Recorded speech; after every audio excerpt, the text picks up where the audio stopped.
The more prepared you are, the less fear you have. As you develop skills and an understanding of how to use the right equipment or resources you have access to, you gain an advantage, especially today when most men are weak and misinformed. You cannot control the world around you, only how you react. Welcome to the How to Prepare for Everything podcast. I'm your host, Rob Benson. I'm Jim Huntsman, the host of the Western Huntsman podcast.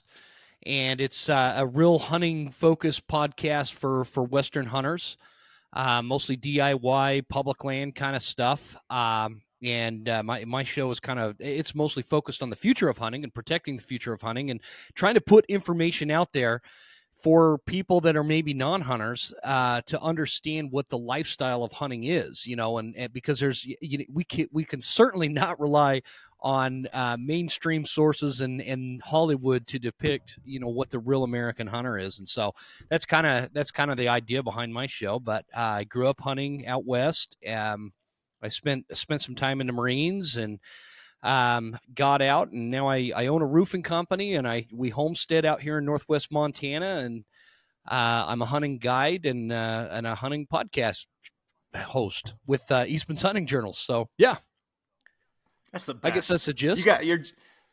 Yeah, and that's perfect. You're living the life that I think a lot of people would love to live. Awesome. Yeah, I think so, man. It's been a progression. I was with corporate America for a while, and I can't stand traffic and crowds and cities. And we've kind of over the last 10 years moved into more remote areas, and now here we are on 15 acres in Northwest Montana, right up in the mountains. And I mean, I've got bear and elk and deer and everything on my property. And so what else can a guy ask for, right? Serious. Somebody asked me, how do you know when you feel like you've made it? And my gauge on that is if I can walk outside and pee. Yeah. That was our requirement. Seriously. I have to be able to walk either on the back or front porch and be able to pee right off the porch and not get busted. Yeah, exactly. Yeah. Cool. Well, I want to smack dab right into the first question to kind of set the stage of everything.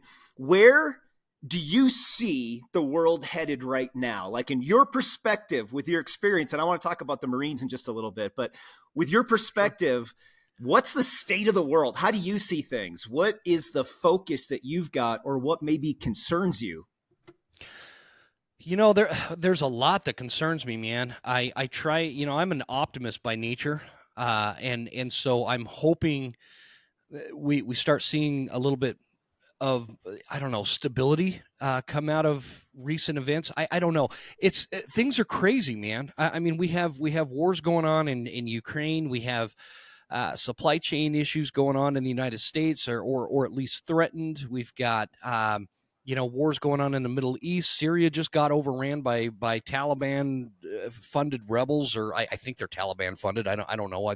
You read headlines and things are just crazy. And so I don't know that you can classify like my wife and I as preppers, but if things went south from the standpoint of supply chains or EMPs or anything like that, we are prepared. We've got an endless water supply. We've got,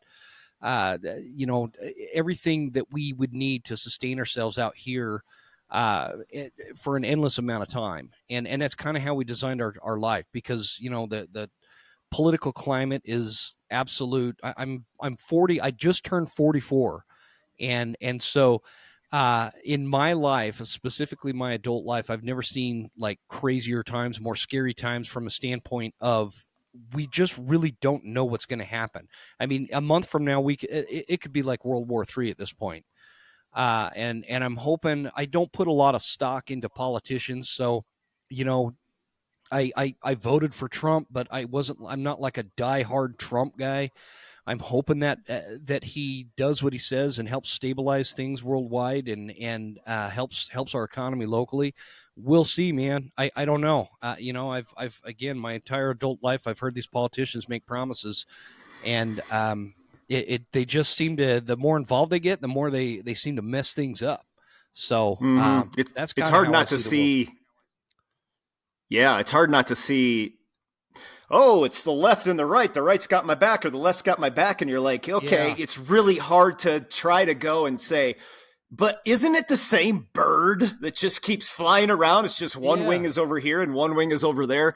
I couldn't agree more. I think there's a different level of possibility, but I also have a feeling that we're going to be supremely let down. But at the same time, I do have hope that we're, like RFK is going to get in there and make some changes for this ridiculous healthcare system that we've got, this underground military industrial complex that keeps, like you were saying about the Syria thing. I don't know much. And so I'm definitely not coming at this as an expert, but it's hard to not see that the U.S. kind of funds both sides. It's like they're funding the bad guys and they're funding the good guys, quote unquote. But who's actually the good guy? Who's actually the bad guy? And I think for me, that's what worries me more than anything is that and I say we, the U.S., has our hands in every single honey bucket. Everything that's going wrong and right in the world, we've got our finger in it.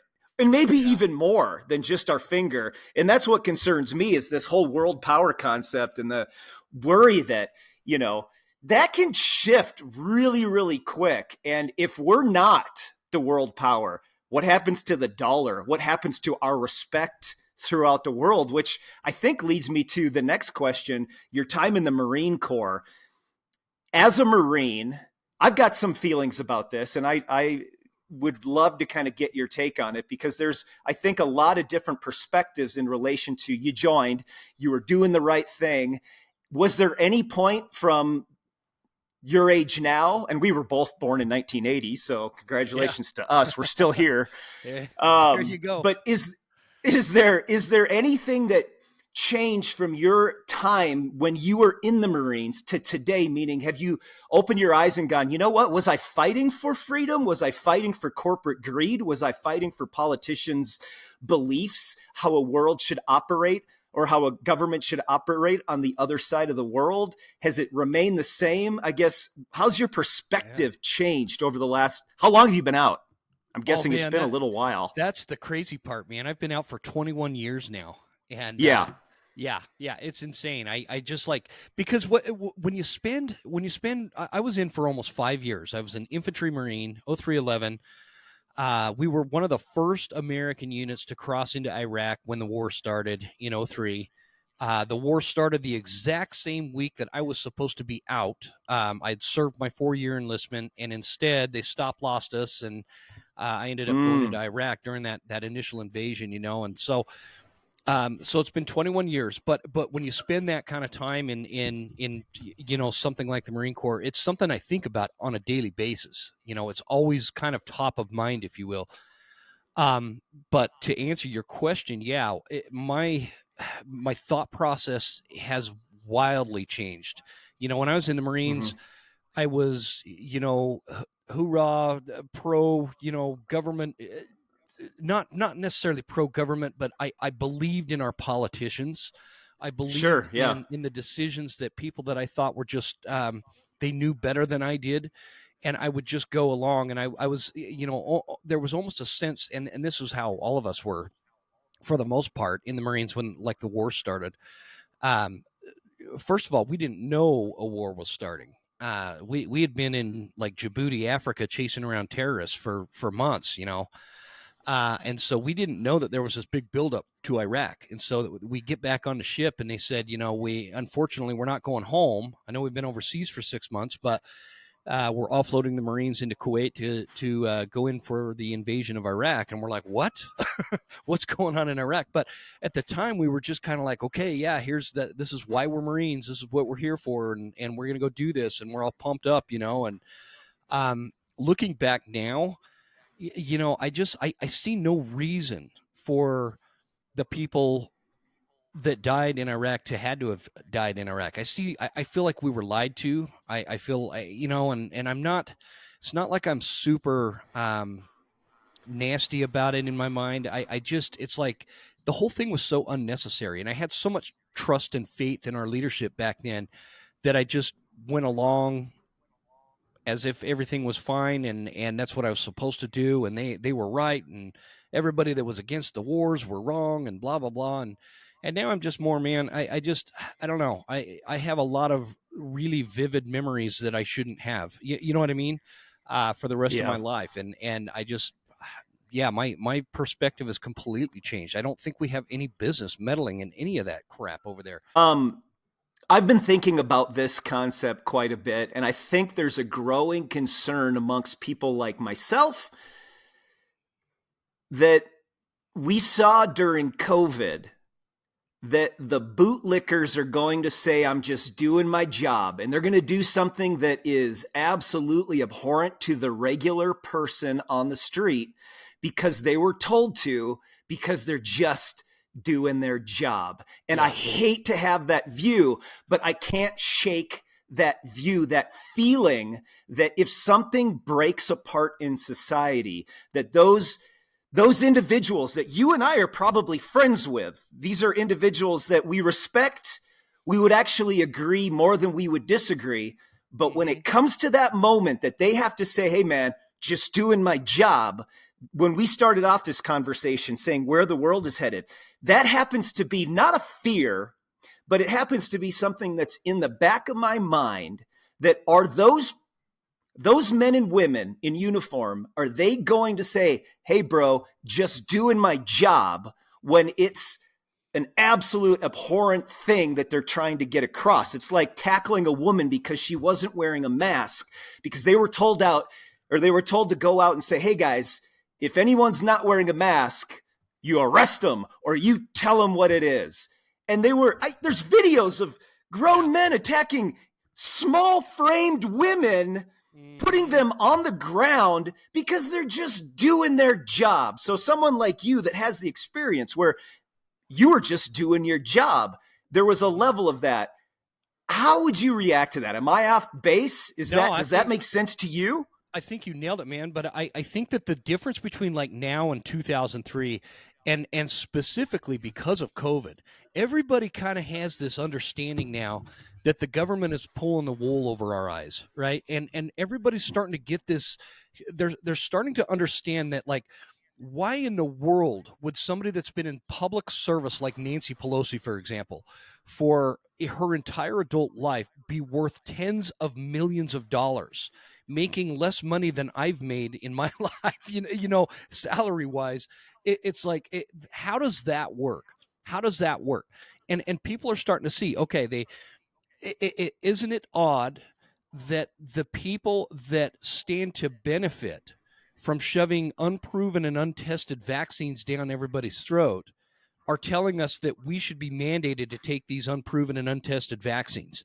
And isn't it odd that the people that don't stand to gain anything from that are warning us not to do it? And so I think that when it comes to like folks, especially military guys that are like still in, and there may be something is going to come up in the future, and I think that they're going to approach it a little bit differently than just, hey, I'm just doing my job. I think that there's going to start, people are starting to wake up to a lot of that. Basically the shenanigans that is the backroom deals, these food corporations, these pharmaceutical companies, these even oil execs, and all these functioning giant corporate conglomerates that are making our politicians rich.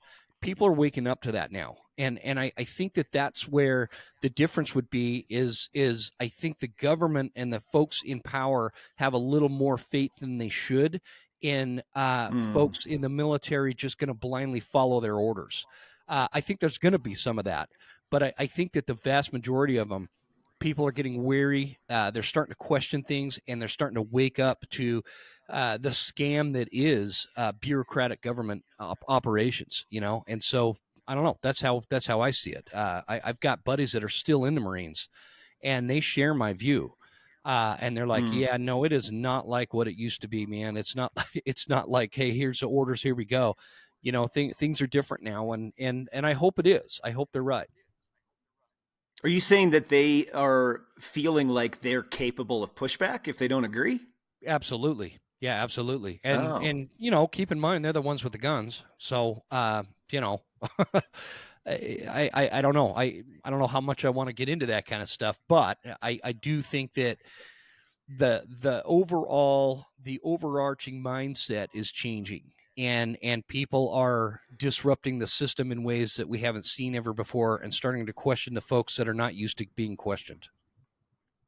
Yeah, and it's really interesting that so all of us currently are in like this testing program, and all of us have opted in, whether we know it or not, if we're on social media. This is all a new test to figure out what's going to change, how are we going to react. We're seeing it with our children, the psychological manipulation that happens through seeing everyone in this curated positive way, where it's like, I've seen this. I get a lot of content when I'm looking at reels. I get a lot of content for like weightlifting and like proper movement with kettlebells.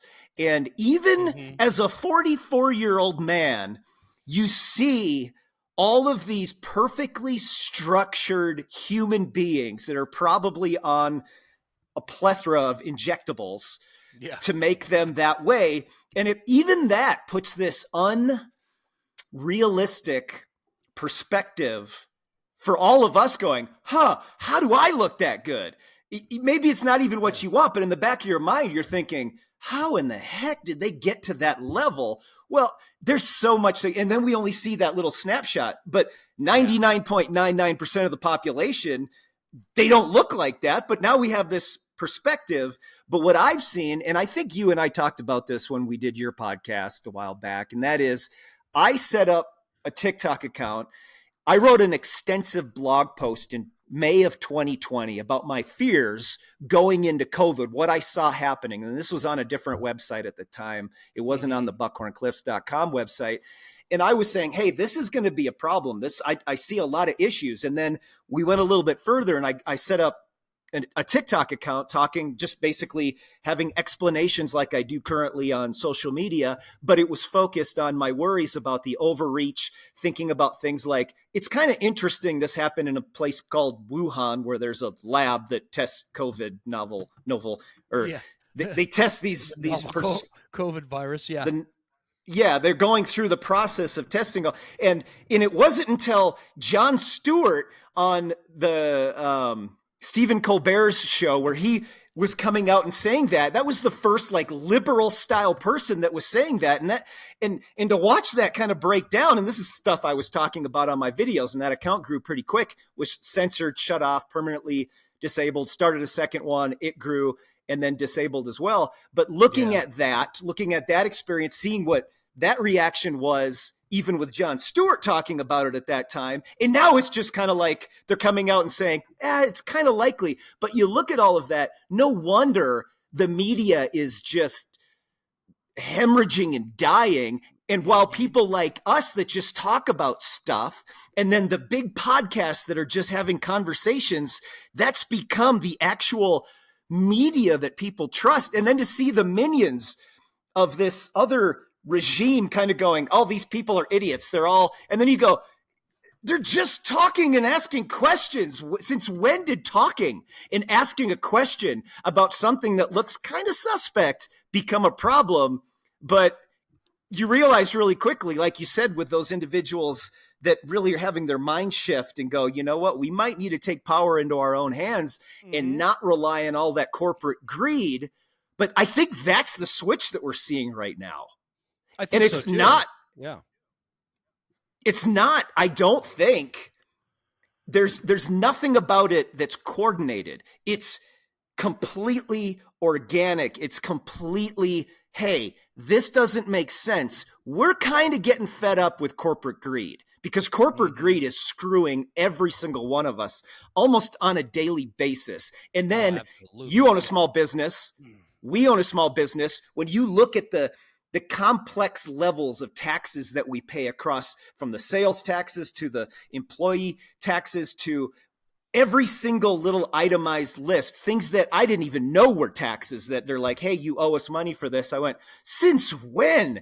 I've already paid taxes on this equipment. You're wanting me to pay tax on that equipment again because of somebody in 1994 voted? Yeah, It's insane. it's absurd, man, the amount of taxes that we pay. And what's even more absurd is the freaking ways in which the government decides to spend those tax dollars. Like, why am I paying to the government so that they could turn around and give their money to some organization that wants to study what makes toads horny in Kansas to the tune of $33 million? I'm sorry, man. If you look at the expenditures that the government's taking our money and using it for, I think every American should have to, first of all, if everybody saw that list, and that list that was like a morning checkup every morning, and everybody saw the list of stuff that they were spending our money on, there would be an absolute uprising in this country. But to your point, I think that social media and platforms like yours, that people, everybody has a voice now, and I think that that's Yeah. what's, and I talk a lot of smack about social media because it can get really ugly in the hunting community, in the hunting space, as to, hunters are very opinionated about, I'm sure you understand it. You've posted some gun stuff, and I've seen some of the comments in there where people are so freaking opinionated, they just want to rip everybody apart, and they're ripping the people apart that are on their same side. It's Yeah. insane. And so I do spend a lot of time, uh, you know, knocking down social media, but at the same time, it also allows everybody to have a voice, and it allows people that have opinions and maybe some ideas that are backed by more than just liquor infused campfire sessions or something.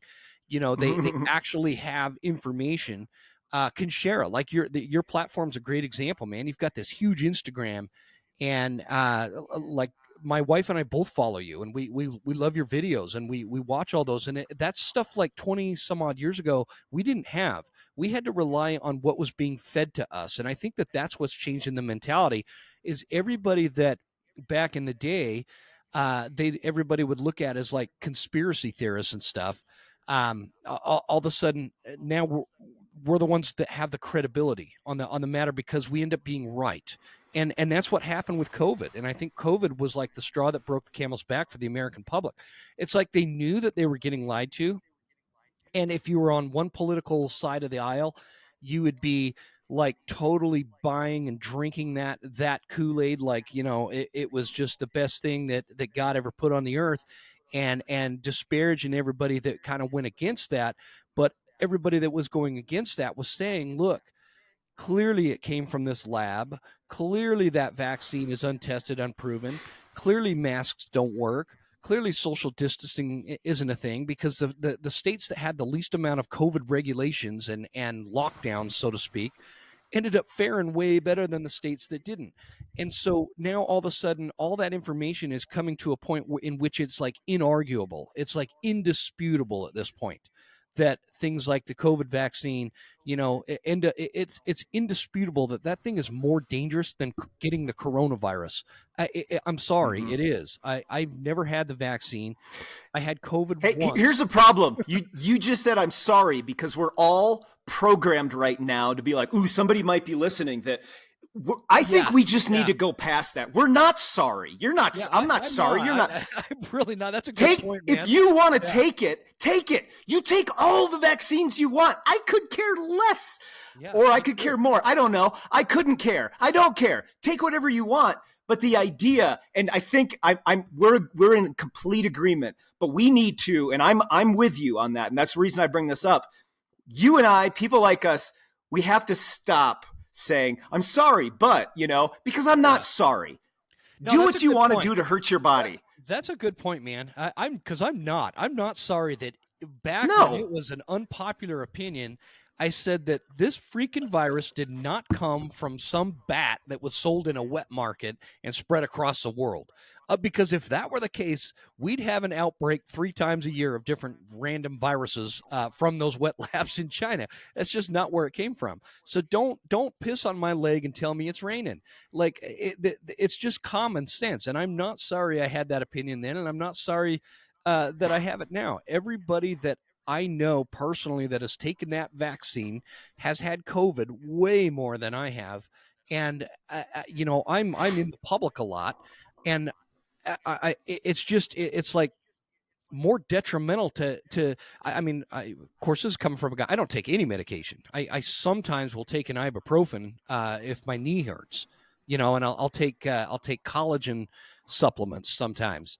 I don't do medication, and the sad part is like most of my friends that are my age, they're on some daily regimen of one sort of pill or another from these pharmaceutical companies that tell them it's a good thing to do, and they're way unhealthier than I am. I don't take any of that. It's just not. I don't think that it's necessary, and I think you're killing and destroying your body by doing it. Why would you make your body reliant on medications from pharmaceutical companies that just want to turn a buck? It makes no sense to me, man. Anyway, I'm bouncing all over on topics. This is fun. You're not bouncing at all. This is exactly what it's for. And I want to bring up one element where the whole "I'm not sorry" comes from, and that is there's some really good data that's come out through the Twitter files and there's some interesting understanding of just how involved the government was with censorship and the social platforms. And I know, like I said, firsthand, the biggest one, my account's getting permanently disabled on TikTok. That's one thing, whatever. I don't care. The one thing that really made me just go, I have no sympathy. I have no sympathy left whatsoever. And that was during COVID. I did some tests because I was posting mostly on TikTok. I didn't post on Instagram as much. I did a little bit. But I typed in on a search in Instagram the words natural immunity. No results found. Okay? I tried to post a video talking about natural immunity. Could not upload video. And to take that a step further, something that I believe in, red light therapy. It's called photobiomodulation. You can get a device, you stand in front of it. It's got a specific nanometer range of light, infrared and red, and it causes a healing on a cellular level. It's not even remotely woo-woo. There is so much causation data via studies to show. Incredible. I tried to post not a video, just an image talking about photobiomodulation. It said could not post when I tried to upload that. You're kidding me. It's just pure. No, you're not kidding me. Yeah. And that's why we're not. You know what I'm saying? Anymore. Oh, absolutely. No. And that's why we're not sorry anymore. We are like, I am sorry. I am sorry for nothing from everything that I've posted, I've said on my podcast. Because for a hunting show, man, my show's been pretty controversial at times. Because I have pretty strong opinions, but I welcome other people's opinions. If they have an opinion that's vastly different than mine when it comes to like mule deer management or something, sure, let's talk about it. I have opinions, but I've had people that come on that have the like almost opposite opinion, and they've shifted my thought process or showed me some data, and I've changed my opinion. And so that I encourage that, because if we can't have dialogue and discourse in these discussions, we're not going to achieve anything. And that's what they were trying to do during COVID. They were trying to shut everybody up so nobody had a say. Like we were just all slaves to whatever the pharmaceutical companies paid the government officials to tell us. And that's what we were supposed to go with. And we're just supposed to go on with life and act like that's okay. It's not okay. It is not okay with me. I really do believe in the fundamental freedoms of being an American. That's why I put a uniform on. And so when I come back and I'm done wearing that uniform and I get told I have to poke myself with some vaccine and wear a mask that does nothing, I'm not going to comply. And I've, it's not like I kind of do have authority problems, but it doesn't, that's beside the point. I'm not going to comply with that kind of stuff. I'm not going to do something that harms me, my family, my kids, heck, even my animals here at home. I'm not going to do stuff that harms them just because you want us to think that it's beneficial, and you want us to just shut up and go with the flow and let you line your pockets while the rest of us are destroying our bodies. It's just not going to happen. I won't comply.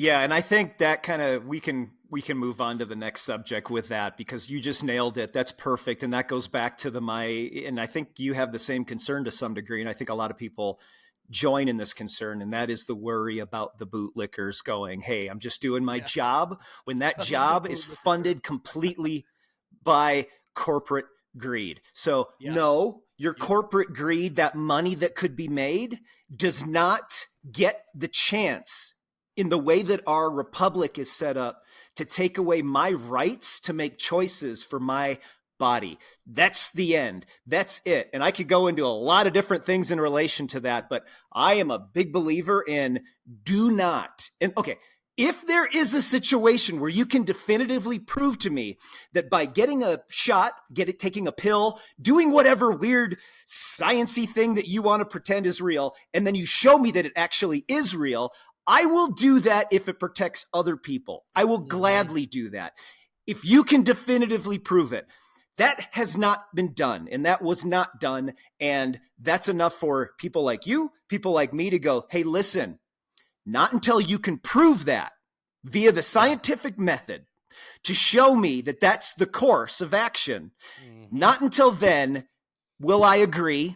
You're all bootlickers and you can leave because you're not part of my life. And if we're going to get this into some type of a legal battle, myself, and I guarantee thousands upon thousands of Americans will step up to protect our rights to make choices for our own bodies and to make choices on what we do on our own land and to make choices what we do with our children. You don't get to make those choices. Only we do. Yeah, exactly. You made a really good point there, man. A couple of things from the standpoint of obviously our own choices and our own land. You know, that's a big deal. I manage my homestead how I see fit. Like, I'm not going to go get a license to put a trout in my pond, right? I'm sorry. not going to do that kind of stuff. Now I'm drawing a blank. What was you were talking about? I don't know, something along the lines of that's why your platform is so big, because you're not afraid to share that kind of information, those beliefs. And the thing is there's a lot of people out there that have that like-minded mindset when it comes to they're fed up with being told how they're going to live their life, what they're going to jab their body with, what they're going to do with their own land, what they're going to do with their own house. They can't catch the rainwater without paying some permit fee. You know, there's a lot of people that are like-minded to those beliefs, and they're starting to stand up. And I think that's why, like I said, platforms like yours do so well. Is it's like that saying, the silent majority is stepping up, you know, and I think that's really what it is, because, I mean, I don't know, like not to pick on one political party or another, because I really do dislike both of them. I just dislike one more than the other. Like, come on, some of that stuff is so absurd. Some of that, and people are just kind of tired of being told that we have to be okay with, the government paying our tax monies to help fund the science behind some vaccine that is unproven. That's what you said. If the scientific method, that's the thing, is they were lying to us about whether or not the science was in place. The science was not there. The science was not in place, but they were saying, trust the science, trust the science. And there's a whole myriad of things that they do with this, especially the left. But it's not that I don't trust the science, it's that I don't trust your science, because your science is biased. And I'm talking to, the government entities and pharmaceutical corporate greed type folks that think that I'm just supposed to believe you because you've got the money in the fancy suit. I don't. And I don't trust your science. I don't believe you when you start telling me that the world is like coming apart because of things like global cooling, and then global warming, and then acid rain, and now it's climate change and all these things. We're not stupid. We we could see what's actually happening. And I'm sick of my tax dollars going to fund things that aren't proven and aren't scientifically accurate, such as the COVID vaccine. My man. All right. When you are getting things together. You've had a life of learning firearms. I know that for a fact. You were a rifleman, correct? Yes. Yep. With your experience in that, with your experience with hunting, and what I found, you started off this conversation saying, I wouldn't consider myself a prepper or preppers. You are. I am. Yeah. Anyone that lives their life in a way to be prepared for unexpected events, like it or not, you're prepping. Yep. What is it in your life that led to the preparations that you currently have? You're more prepared probably than 99% of Americans, and probably more prepared than like 80% of the rest of the world. And why I say the rest of the world is more prepared, they don't live the same lavish lifestyles with complete reliance on the grid in third world countries. Those people in a massive change in the world are going to be better off because they're used to that. They've developed that willpower, whether they wanted to necessarily or not. They're more prepared in the natural world than most Americans. You're more prepared probably than most of them, and definitively than most people in the United States. If something happens, we're going to be okay for a period of time, and maybe indefinitely. What got you there, and what are some of the things that you have focused on that have really just kind of made you feel more? And I'll say this really quick. I get people going, why are you fear mongering? And it's like, if you took that as fear mongering, that thing that I just said, that speaks more to you and the fear you have, because I'm going to tell you right now, the more prepared I am, the less fear I have. Definitively. The more equipment I have, the more solar I have, the more diesel I have, the more propane I have, the more firewood I have.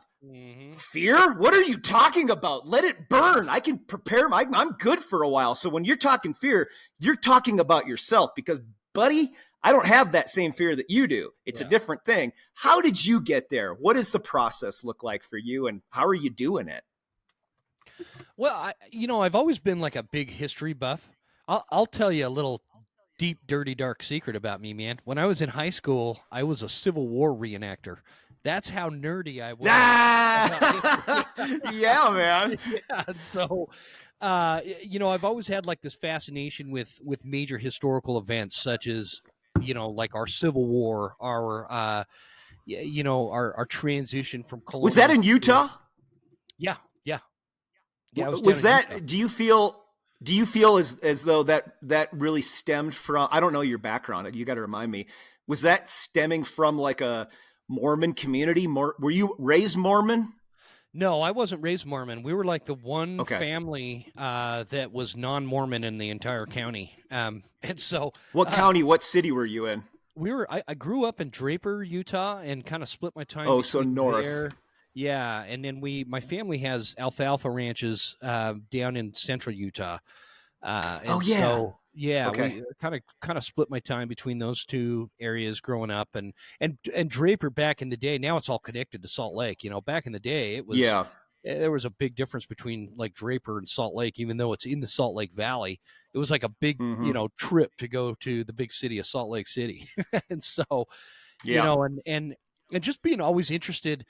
Reading a lot of history growing up as a kid, I just had an obscure obsession with history. Most kids don't read in the 5th grade. The Civil War book by gosh, what's his name? I'm going to totally draw a blank because I'm talking about it. Usually that. Anyway, there's a bunch of them. Most people aren't reading that kind of stuff, and so that kind of developed this permanent suspicion of like authority, and people think that the government and the press lying to us is a new thing. That is not a new thing. Many like Confederate soldiers signed up to fight for the South under this guise that the northern big government types were trying to take their money and control their lives and blah blah blah, when in reality it was really not that. If you got rid of the issue of slavery, for example, the Civil War would have never happened. But that's how they sold it, as like this propagandist thing to get people to enlist and fight for the South, right? And so that kind of stuff is not new. And so ever since getting out of the Marines and like when I was in college and stuff, it just all this suspicion towards authority began to grow, and it grew stronger and stronger with the more I paid attention to, like, I'll give you a great example. When I was in Iraq, because I'm talking specifically about the press and what is being reported.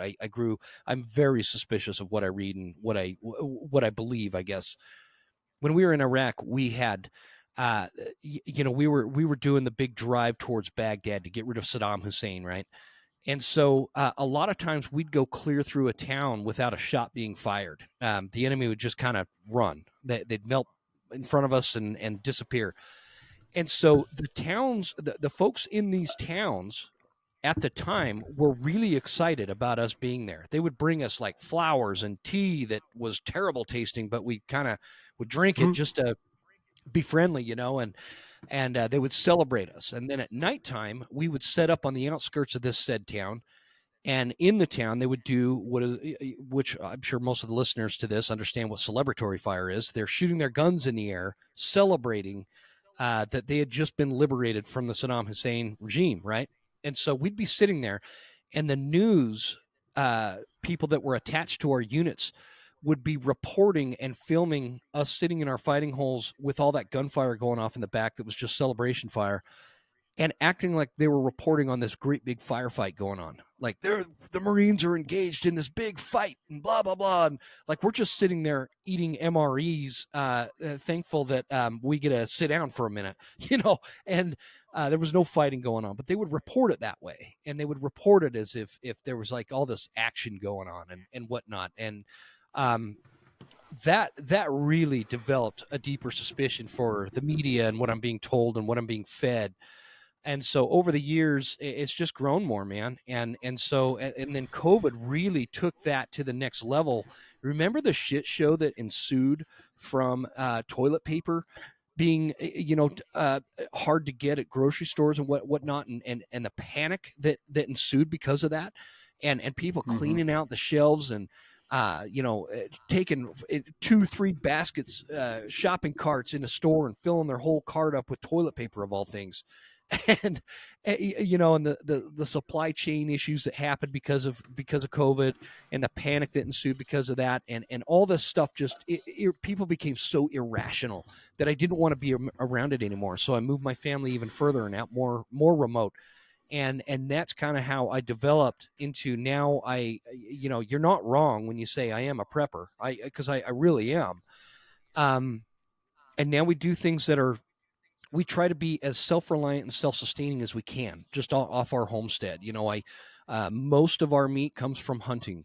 We don't buy things like cow milk or grocery store milk. We don't buy eggs. We have a really nice garden. All those things are just kind of part of this lifestyle that we've developed. So if like the entire supply chain went down, it's not going to really affect us that much. I mean, it really wouldn't be catastrophic for us at all. Not a lot would change for us, in fact. And so we're just set up and prepared for the long term. Were something to happen, you got to remember, what was that stat? I think you and I talked about it when you were on my show. That stat, like if an EMP went off, right, that like 90% of the population would be dead within 6 months or something. It was a crazy stat. But the other disturbing stat is there's like 1,500 EMP attempts a week in the United States, and most of them are just unsuccessful. And I wish I could give people listening where I read this, but I don't remember off the top of my head. It was an astronomical number of attempts. So all those things just kind of led to this mindset that I just don't ever want my family to be in jeopardy of what the societal norms are now, which is chaos, fear, and panic. People are just so unrealistic. And I don't know if that happens from people living so close together in these big urban environments. and this group think that takes place, this apathy towards reality, and just like this immediate, one little thing sets them off into violent protests and chaos in the streets and flipping over cop cars and burning down, city halls, all that kind of stuff. It's just like little mild things trigger that kind of stuff. And I just wanted to be away from it. And I feel a lot more connected to my own life and my own soul as a human, living this way. Hopefully all that made sense. That was a long answer. Oh yeah. It's a great answer. How are you preparing your garden vegetables? What are you growing, and what's the process of your canning? Are you canning? So gardening and canning are kind of my wife's stuff. That's okay. So I don't know if I could speak from a level of expertise with that, but she can. But we grow a lot of tomatoes, potatoes, squash, corn, peppers, almost anything we can grow in this environment, we grow it. We have a short growing season here, so we have to be like on top of it. And it's kind of risky in northwest Montana because we can get some crazy temperature fluxes that'll we'll get a sudden frost at the end of June that could ruin our whole thing if we're not really watching and covering and taking advantage of our greenhouse and stuff like that. And so but yeah, so we not only can our own stuff, but we purchase a lot of canned goods and keep those kind of through this rotation. It's not stuff that we like eat on a normal basis, but it's there if we need it. And every time, if we do because we still go to the grocery store every once in a while, right? My wife will do those pickup orders. We throw in a lot of extra canned stuff, like canned potatoes are really good to have on hand.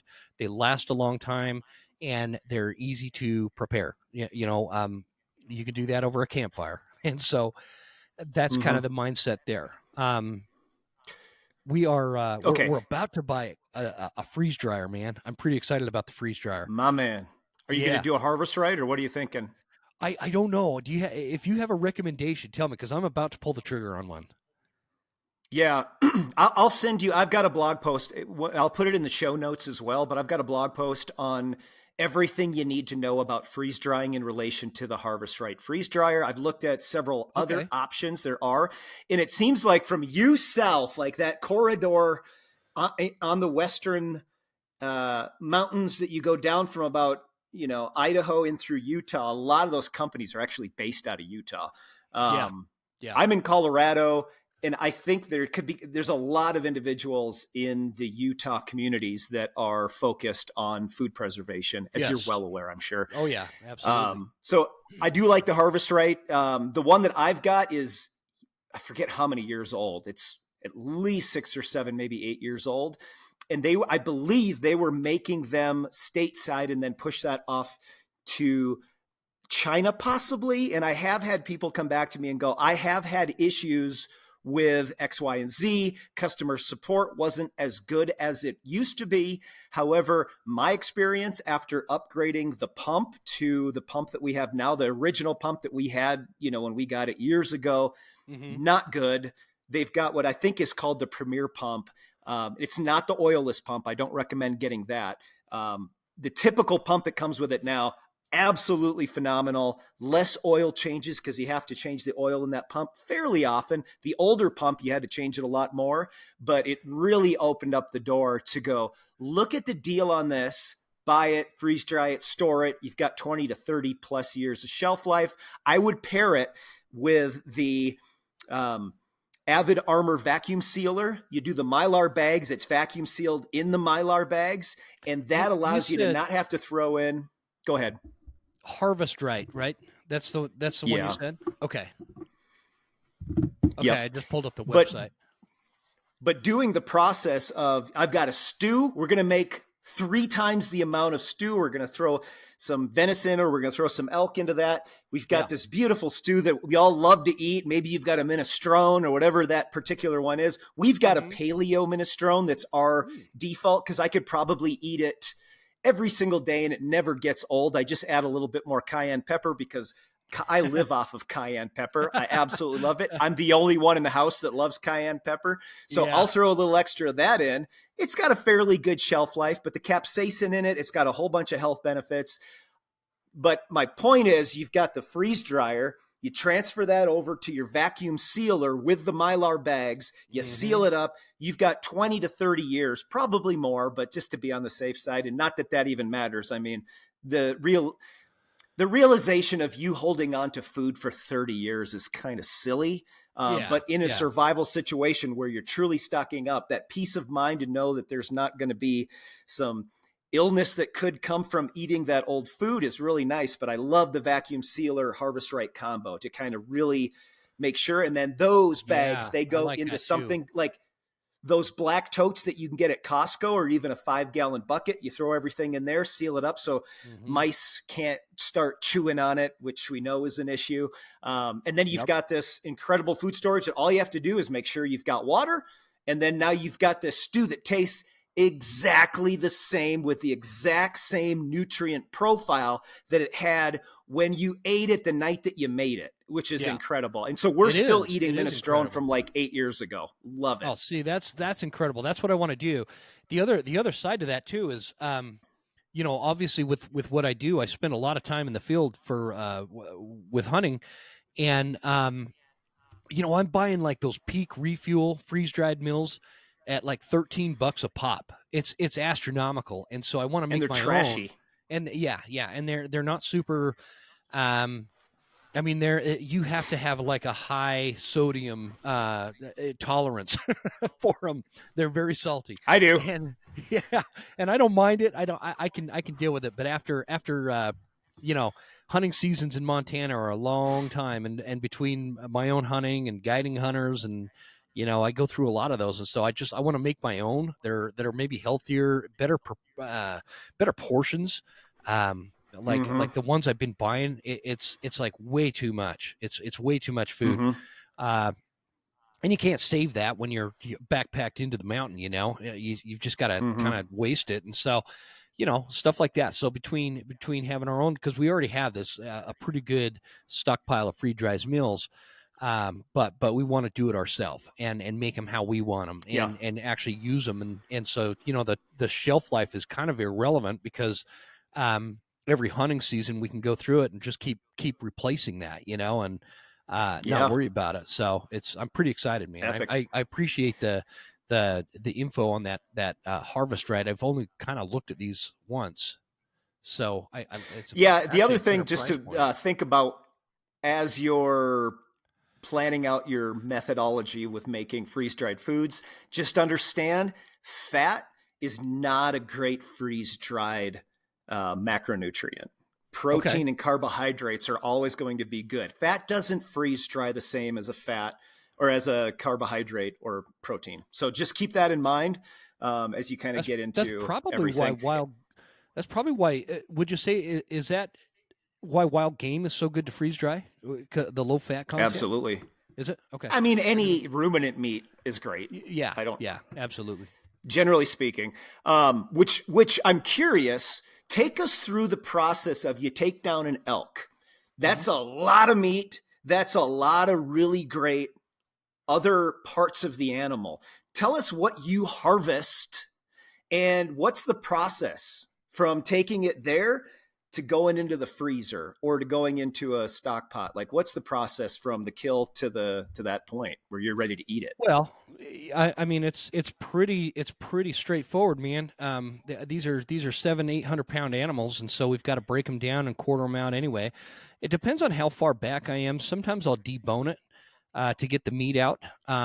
If I'm only a couple miles from the truck, I'll just haul it out that way. But it takes several trips. You quarter it out. I harvest the back straps and the quarters, and then the tenderloins, and I take as much meat as I can off of the animal. I also take the heart and the liver, and then obviously if it's got antlers, I take the head and the antlers and all that, and get it back to the truck. And I use a you want to, if people are listening that are interested in hunting, you really want to get don't be cheap when it comes to game bags. Those quarter bags that I use are washable, and they're not just like that cheesecloth crap that the flies can still lay maggots through. That's what you're trying to prevent. You want a really nice, breathable, high dollar game bag, and then that way you can hang that meat and allow it to cool while you're packing out loads, because this a lot of times packing out an elk is a 1 or 2 day process, and so really taking care of that meat is critical. And getting that hide off, especially if you're hunting in like September archery for elk, you want to get that hide off immediately. Take a few pictures, whatever you want to do with that animal, but get that hide off immediately and get that. So walk us through that really quick. Go through the specifics of the. Okay, let's say archery. You make your shot, you get down, you're quiet. Go through the process of that quiet. Okay, just let them go. Let them go. Yeah. Help us understand the process, what you're doing. Yeah, there's nothing quiet about killing an archery bull. I'm usually bugling my head off with my calls, and they're bugling their head off, and then they come in, and you gotta install that arrow right in the right spot, and you can usually see where that arrow is going to go, and once that arrow is in that elk, I keep calling to keep that elk interested in what he was initially interested that brought him in, right? And so 100% of the time? Elk. Yeah. Oh, yeah, absolutely. I'll keep calling until I can't see that elk anymore, because once you hit them, they're usually going to run off. But a lot of times you could stop them. They'll run 15 yards or so, and then if you call again, sometimes they'll stop and give you a second look. It depends on obviously the scenario. If that bull saw you, he's going to be, in another zip code. And so, I'll hit him. And then once that bull is out of sight, then I'll kind of go quiet and I'll just sit there for about an hour. And you just don't want to, if it could take a while for that bull to die, and you don't want to bump him, or you're going to be tracking that thing, which I have done for miles. And sometimes you won't recover that meat in time. And so, I just sit down for an hour, and then once that hour is up, I get my gear on and I start tracking blood. Usually within 100 or 200 yards, we're going to find a dead bull. And I immediately get to, I'll snap a few pictures or whatever. I got to have something for the old Instagram, right? And and at that point, that's when you start breaking that bull down, and you want to get those legs broke off. And start getting that hide off as soon as possible. And I start with the rear quarter. I get that hide off that rear quarter because that's the deepest part of the meat. And so there's a lot of heat built up in those quarters, right? And so you want to get those off the body, get the hide off and cut that quarter off, and then get the rest of the hide off, get the back strap off the one side, get the front quarter off, and then roll that bull and start the process again. Get the hide off that rear quarter first, and it just keep going right up the line. So by the end of it, you should have like 5 or 6 bags of quartered out elk. Those higher end game bags is what I'm talking about. And then I get those hung and I start packing quarters out. And like a rear quarter is 60 to 80 to sometimes 100 pounds. And so you've got to just take these loads one at a time. And if I'm guiding, we've got packers that'll come up and they'll make quick work of it. But if I'm hunting for myself, it's usually just me, and I'll just make one trip at a time until I get that whole elk out. And then once I get it home, I depending on temperatures, I'll either hang that meat outside overnight or for a couple of nights. What temperature do you make that decision at? For outside, if it's breathable, meaning like if I can hang them somewhere that has a breeze, 46 degrees or so is kind of that magic number for making the call. If it's above that, I'm going to take that meat into a big walk-in refrigerator and I'll hang it in there. In fact, in September, that's usually your only option. And so we'll take it in there, and I've got access to. I'm building one for my at home here, and so I'm gonna have my own walk-in refrigerator to hang meat in. Nice. Now, if it's November deer season, I'll hang that. I'll get the hide off of that deer, or elk meat or whatever, and I'll hang that for a week. And again, you need to have it somewhat protected. I hung a deer a couple seasons ago, and I don't even know what kind of bird it was, man. I just, it didn't like trigger anything. I was watching out the window, this bird flying in and flying back out. And he like had burrowed into the meat, into the rear quarter. So I had to cut all that out and lost a bunch of meat. And so you just kind of want a protected area. But if it's, if it's freezing at night and only getting to 40 degrees during the day, that's a great time to hang that meat and let it hang for 1, sometimes even 2 weeks. It doesn't matter. It's going to, if you can get a week out of hanging it, that meat's going to taste a lot better. So much better. Oh yeah. What's the ideal temperature range for letting it dry out? So I've had a lot of people on the show talk about this. I have a guy, his name is Mike, and he owns he like built this app called Cut Right Mobile. And he's a meat scientist and a professor at the University of Idaho. I believe that's where he teaches. Mike, if you're listening, and I said it wrong, forgive me. But anyway, he said like between 32 and 38 is that prime temperature to hang meat. That's the prime temperature. So above freezing, but not above 38 degrees. And you're gonna really cure that meat very nicely. And he's right. I that's usually what I stick to, and the meat just ends up being a lot better. And then my wife and I, we butcher all our own meat. I don't take it in. We do it ourselves. So we have the whole setup for butchering, and it goes from there into the sealed. What is that called? Where we've got the sealer, the vacuum sealers, vacuum sealed. Gosh, I'm totally drawing a blank. I haven't had enough coffee yet, Rob. But yeah. So we'll throw everything in 1 pound things into the vacuum sealer, and it ends up in the freezer from there. And so that's kind of the process. Yeah, we typically the cattle that we've processed, it's a 2-week hang time in that environment, and it just. Well, but that'd be good. I don't think a lot of people fully understand the difference between I'm just going to eat this right now, right fresh, versus that time to dry. Could you elaborate on what's happening? Do you know the science enough to go through like actually why that is?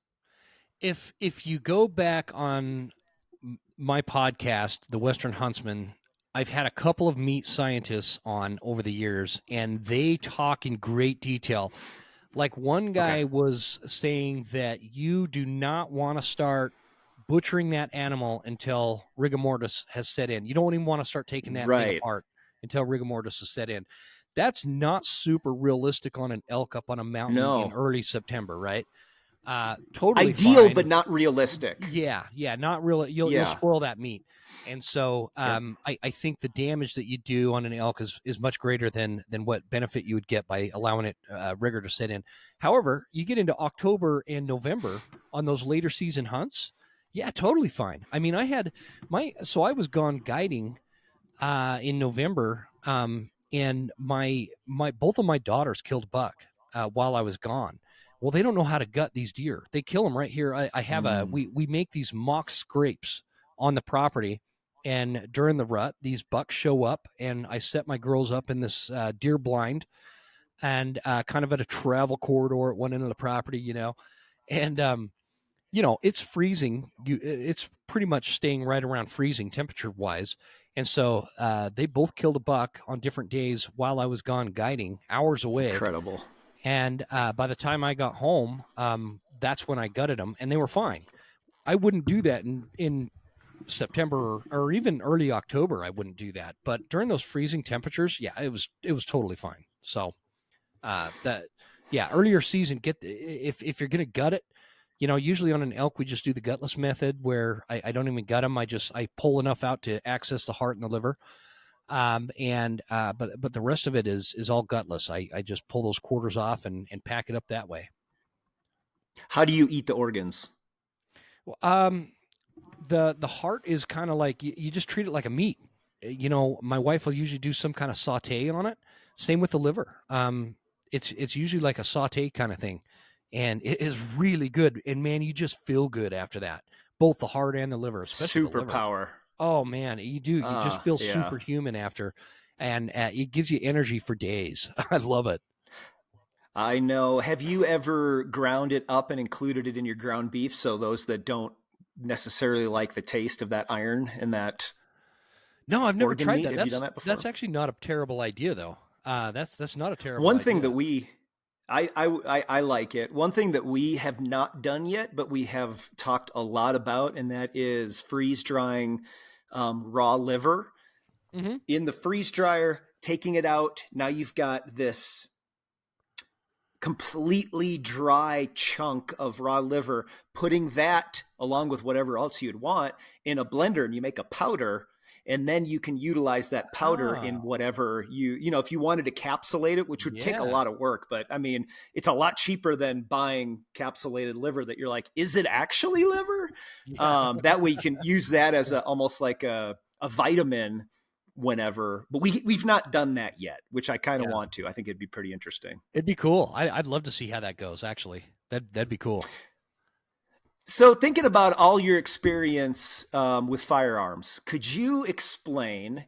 And again, you hit on something earlier that I'm very well versed in. That I can grab a couple of calibers, hold them up, explain what the calibers are, and then somebody loses their mind because I didn't mention 10 millimeter or I know. 45 AC. It's like, oh, bro, there's a lot here. It's okay. It's okay that I didn't mention the one that you happen to like. So Yeah, this is your opinion. We don't have to go into what other people think.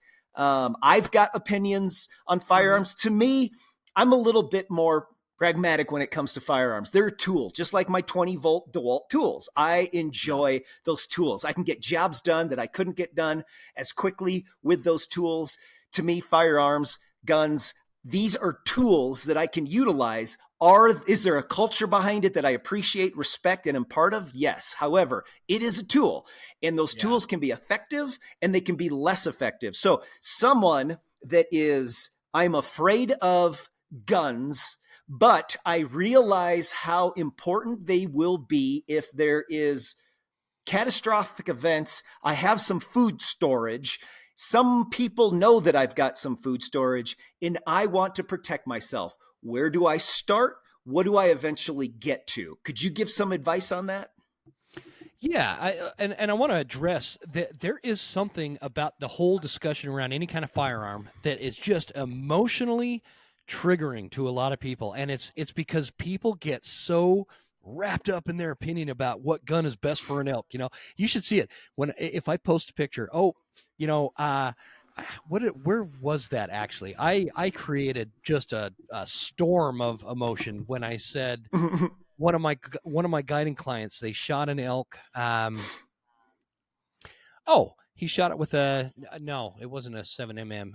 Gosh, now I can't remember, but it's a caliber that I've noticed a trend when somebody shoots. It's gonna come to me again. I keep drawing a blank for something. Maybe you make me nervous, man. I'm like I'm starstruck or something. But Right.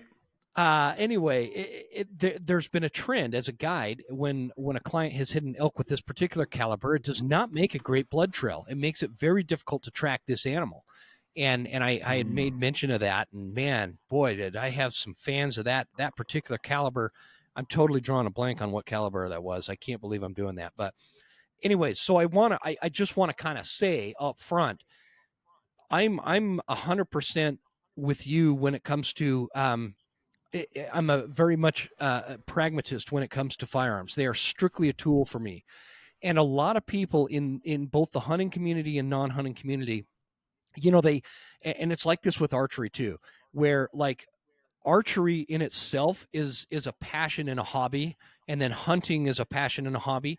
For me, I am strictly passionate, and my lifestyle is hunting, and so I use whatever weapon is most pragmatic for that particular hunt. Like I almost strictly only kill elk with a bow because the hunts always line up in that archery season in September when the elk are rutting and I can call them in. That is the most Mm-hmm. prudent and effective way to get an elk, in my opinion, especially in this in the country we hunt in up here. It's really thick, really steep, really dark timber, old coniferous type forest. You don't sit there And on a ridge and glass them, right? let me add one caveat to what you just said, just so those that are listening that have no experience at 9,000 feet, leading up into 11,000 feet. And I don't know if you hunt these elevations, you are breathing heavy. You are going, your elevation changes, the amount of trees that you're having to step over. People that are on the East Coast that are used to sitting in a tree to hunt, there is nothing as challenging and as taxing on your body than what you're explaining right now. And that intimacy that you know probably better than most, that intimacy with the bow, and in that environment, there is a sense of beauty that is hard to convey in words until you're there, because you had to fight to get to that location. You had to use intellect and skill. Your body needed to be in a form to make it enjoyable, because I guarantee everyone that hunts has been on a mountain hunt, which is, to me, the greatest. But anyone that's done that, they will tell you, I hated it if they were out of shape and things weren't lining up. It's misery. It is like a torture chamber of pain. And then the flip side is what you're talking about. But go ahead. By the way, that rifle is a 270. There we go. So my guiding clients, when they shoot a freaking elk with a 270, the 270s do not make a great blood trail. That I'm not saying that it won't kill an elk, because obviously it does. I've seen a lot of elk killed with it. But anyways, that was the point that I'd made that created a ruckus. But you're absolutely right. Archery hunting is an art form within itself. But really, that said, truly. Like I don't travel all over the West during the summer doing all these 3D archery tournaments, and I'm not like an archery enthusiast outside of what it can do for me while I'm elk hunting. Okay. And so that's what I'm kind of setting up. It's the same for guns. I know guns very well, only out of the simple necessity to know them as a tool. Just like I do for my roofing company, I know what to set the PSI on a nail gun is. It's kind of the same kind of thing. I don't get excited about it. I just do it. And so, I have opinions. I think like if you're doing anything with not super long range, it's hard to beat like a 300 Win Mag for an elk. Or the gun that I have that has killed the most deer for me is an old school, stripped down, no technology, Model 94 Winchester lever action 30-30. And there's no scope on it. It's all open sights, and I've killed more deer than the plague with it. And then I have this 6.5 Creedmoor. It's got a silencer from Silencer Central on it. It's called the Backcountry Banish. I've got a really nice scope on it. I've got, that thing I can shoot bears at 700-800 yards. It's a very effective weapon. And so, wow. All these things are just strictly tools for me. But so you were asking about a particular scenario, was it like home defense or something? Yeah, in relation to someone that is like, I am afraid of the recoil, if they even know what to call that. I want to be able to have something that I can learn on, get developed, so that I feel proficient. That's the start. And then where does it end? Where do we find the sweet spot for home protection and home defense? So I would encourage anybody that has like a fear of any kind of recoil or anything like that, you need to work on getting rid of that fear first of all, because the recoil is super, super temporary. And there's things that you could do to reduce the recoil in the weapon of choice. But for anybody that's just getting into it, go get a cheap little 22 rifle and throw a few hundred rounds. I was hoping you were going to say that. Yeah, go get a 22. A 22 has no recoil.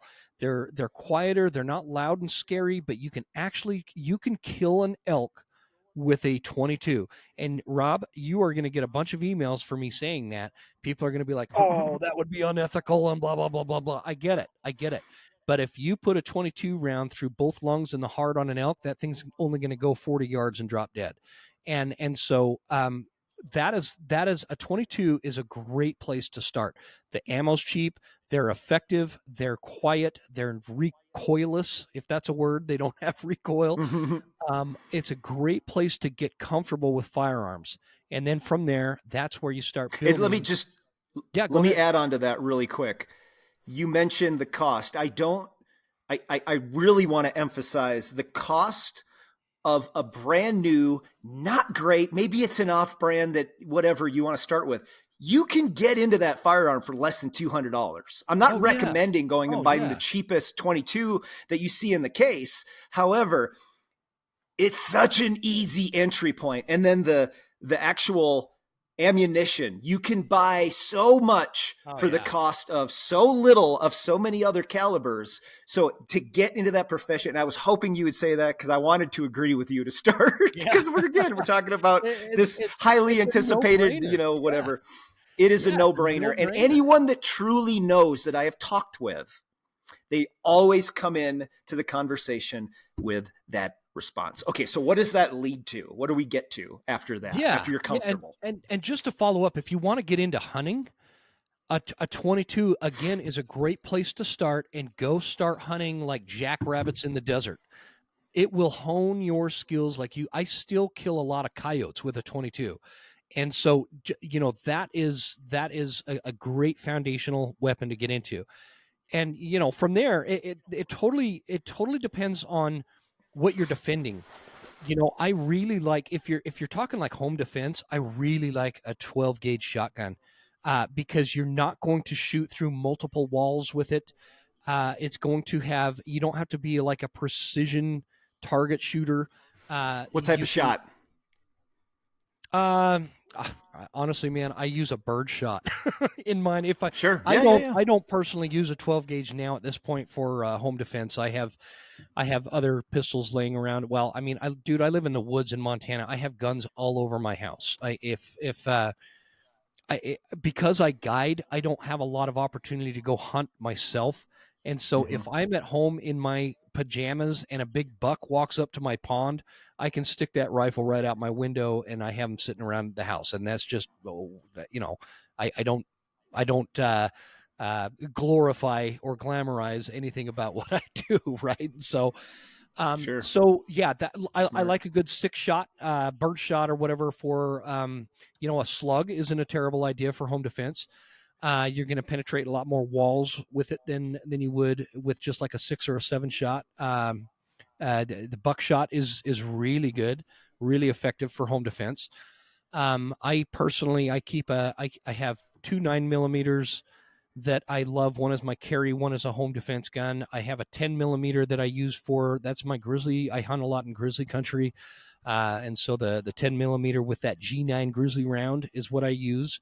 And by the way, anybody that's going to get into that and hunting in grizzly country, you want to be super, super effective with that 10mm, not just shoot it a couple times at the range. You want to practice with moving targets. You want to practice quick draws, all that kind of stuff, because grizzly bears are one of those things that it's like this explosion of events that take place. And so you just want to be really quick with that. Luckily for you down in Colorado, you guys don't have any grizzly bears yet. Nope. Give it time. They're coming. Right. But, yeah, that's kind of my basic line. I have AR-15s. I have, a lot of, I love hunting coyotes with an AR-15, by the way. I have almost any kind of weapon you can imagine rifle wise. Just because I do have a lot of interest and from the standpoint of, I use my 6.5 Creedmoor for bear hunting because it's usually long distance and it's a nice flat shooting rifle. I put a silencer on most of my hunting rifles because it disorients the sound very nicely. And so if I miss the first shot, that animal does not know where that shot came from. They hear it, but they don't know where it came from. And so I can usually get a second shot. I have, like I said, are we still talking home defense? I guess I kind of got off topic there. Yeah. I mean, you really answered it. I think with the variation of firearms that you've got, I guess the lead-in question from that is just, you mentioned they're around the house. Do you have do you have recommendations on someone? Because not everybody lives the lifestyle that you and I do, where we can walk out and shoot a firearm or pee in the wind however we wanted to. We can do whatever we want because it's just like, here, we're in the mountains. I don't know if you're in the, are you in the mountains? It's like a mountainous around you? Oh yeah. I'm what elevation are you? So my house, a lot of people mistake my location for high elevation because of how far north we are. My house sits at about 2,500 feet. But oh my gosh, okay. I also figured you'd be a little bit. There. No, I could be to 7,000 feet in about 20 minutes, and then it just goes up from there. So I'm right in between, essentially the Lolo National Forest and the Cabinet Mountain Range, the famous Montana Cabinet Mountain Range, which are super high elevation. So my house, the Clark Fork River, splits that mountain range, and we live in the foothills of basically what turns into the Coeur d'Alene Mountain Range on the Idaho side. I'm really close to Idaho. Yeah, love it. It's great country. That is amazing. So what would you recommend for storage in the home for the idea of, I need this exactly when I need this? What's the best method? A lot of people are not going to like my answer. I have a very strict, well, my kids are older now, right? I don't have toddlers running around. My girls are both teenagers, and they're both very experienced, if you will, with firearms. So I have a couple of pistols just sitting on my nightstand at all times, and so does my wife, right? And so my wife has a little 5-round 38 special. That's some guy scared the crap out of my wife, that when you shoot like let's say you have a Glock 9mm or something, that it's going to come back and like cut her hand open, right? When she fired, if she's not holding it exactly right. So she has like this unreasonable fear of that style of weapon, some kind of magazine fed pistol. And so I got her a 6-shooter. Well, it's a 5-shooter. And that 38 special is actually a super great little pistol for somebody to keep bedside. Now, if you have toddlers, you have little kids, you have people that come over to your house all the time that you don't know very well, whatever the case is, you're going to want to get some kind of gun safe. They have, I don't remember the brand, Rob, but they have those little pistol safes that you can keep right at your bedside that only open by your either fingerprint or palm print, and it's really fast. I don't want anything to slow me down. If somebody comes into my house, I have my initial defense is our dog. He barks at his shadow, so I know if there's a squirrel within 100 yards of the house, and so he's going to let me know, and I have access to a lot of firearms just sitting right there. But again, circumstantially, you really do have to take into account the safety first aspect of it. And if you have toddlers, educating those kids and keeping them out of them from being able to access them is going to be first and foremost for sure. Because you don't want any accidents. You mentioned a dog, and I think most people fully grasp just how important, if you're truly trying to build a fortress, if you're trying to build a place where you feel safe, there is no better option than a dog. It's just amazing. Like, they will hear things that you don't hear that can make you go, yeah, it's crazy. Hold on. Okay, I hear something. Oh, yeah. Oh, somebody's just pulling in. You know what I mean? That, I've got sensors and it doesn't matter. The most reliable is the dog. Love it. Yeah, especially when you live on like a homestead. I have the dog is the first line of defense, right? His name's Wyatt. For real. So I'll refer to him as Wyatt. But it's just a few weeks ago. We were having dinner and the dog started going nuts, and I let him out on the back deck, and he had heard a raccoon sneaking around back there. So the raccoon is a threat to our chickens, right? And so that raccoon was working its way over to the chicken side of the yard. Well, I also have I run the Tacticam Reveal X cell cams on my property. So anything that comes onto our property, I know it texts me immediately that I have something on there, and that's not because I'm so worried about trespassers. It's less about that and more about I mentioned where we live. We have one of the most robust bear populations in the country where we live. So I get black bears on my property all the time. Every once in a while, we'll get a grizzly bear. They love chickens. They love taking out your chicken coop.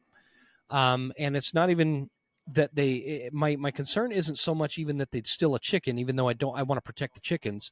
It's more that when they do, they're so destructive to the chicken coop. They'll rip panels break off, everything, break it all. We had that happen. Yeah. And so the dog keeps the bears off the property for the most part, but when he's in the house, they'll get by. But then I've got the cameras, so I usually know before the bear can even get to the chicken coop whether or not we've got a bear on the property, and I can go out there and run them off.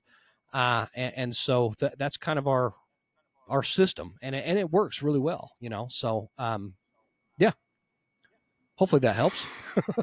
Absolutely. I love it. Hey, thinking about all of this and preparedness for the unknown, because you focus on hunting, you focus on your understanding the natural world, because that is the common thread between, it's a natural progression from anything hiking, camping, hunting related to realize these are elements that could provide protection in uncertain times. What are some pieces of equipment that you have seen as a doubling for you're utilizing on a regular basis, and you're also knowing that these things are going to be priceless if we run into some type of a societal issue where you need to make sure that you've got what you need when you need it? What types of products would you recommend, or say I couldn't live without this, having this gives me peace of mind? That it changes so much just the most unrealistic thing that I'll throw out there. I have a John Deere tractor. I don't know how life would function without this thing. Okay. Yeah, man. That's true. To plow driveways to whatever. So there's that. But more functionally, a chainsaw, a really good chainsaw. I take it hunting. It's everything from cutting firewood to breaking down deer. I use it for a good hatchet. I use the CRKT. It's got a really weird name. I can't remember the name of that hatchet, but a nice sharp hatchet for creating kindling. More so than it's a good affordable brand too. Yeah, it really is. It's a lot of bang for the buck. I might have it. Yeah. Oh, it's sitting over there. It's the Tomahawk hatchet from him. Really cool one, man. I love it. Yeah, I love that. We've got one. Do you? Yeah. Good. Yeah. So that's great. I can build fires to whatever you need with a good Tomahawk type kind of hatchet, a good pocket knife. For hunting, I use knives that are the replaceable blade.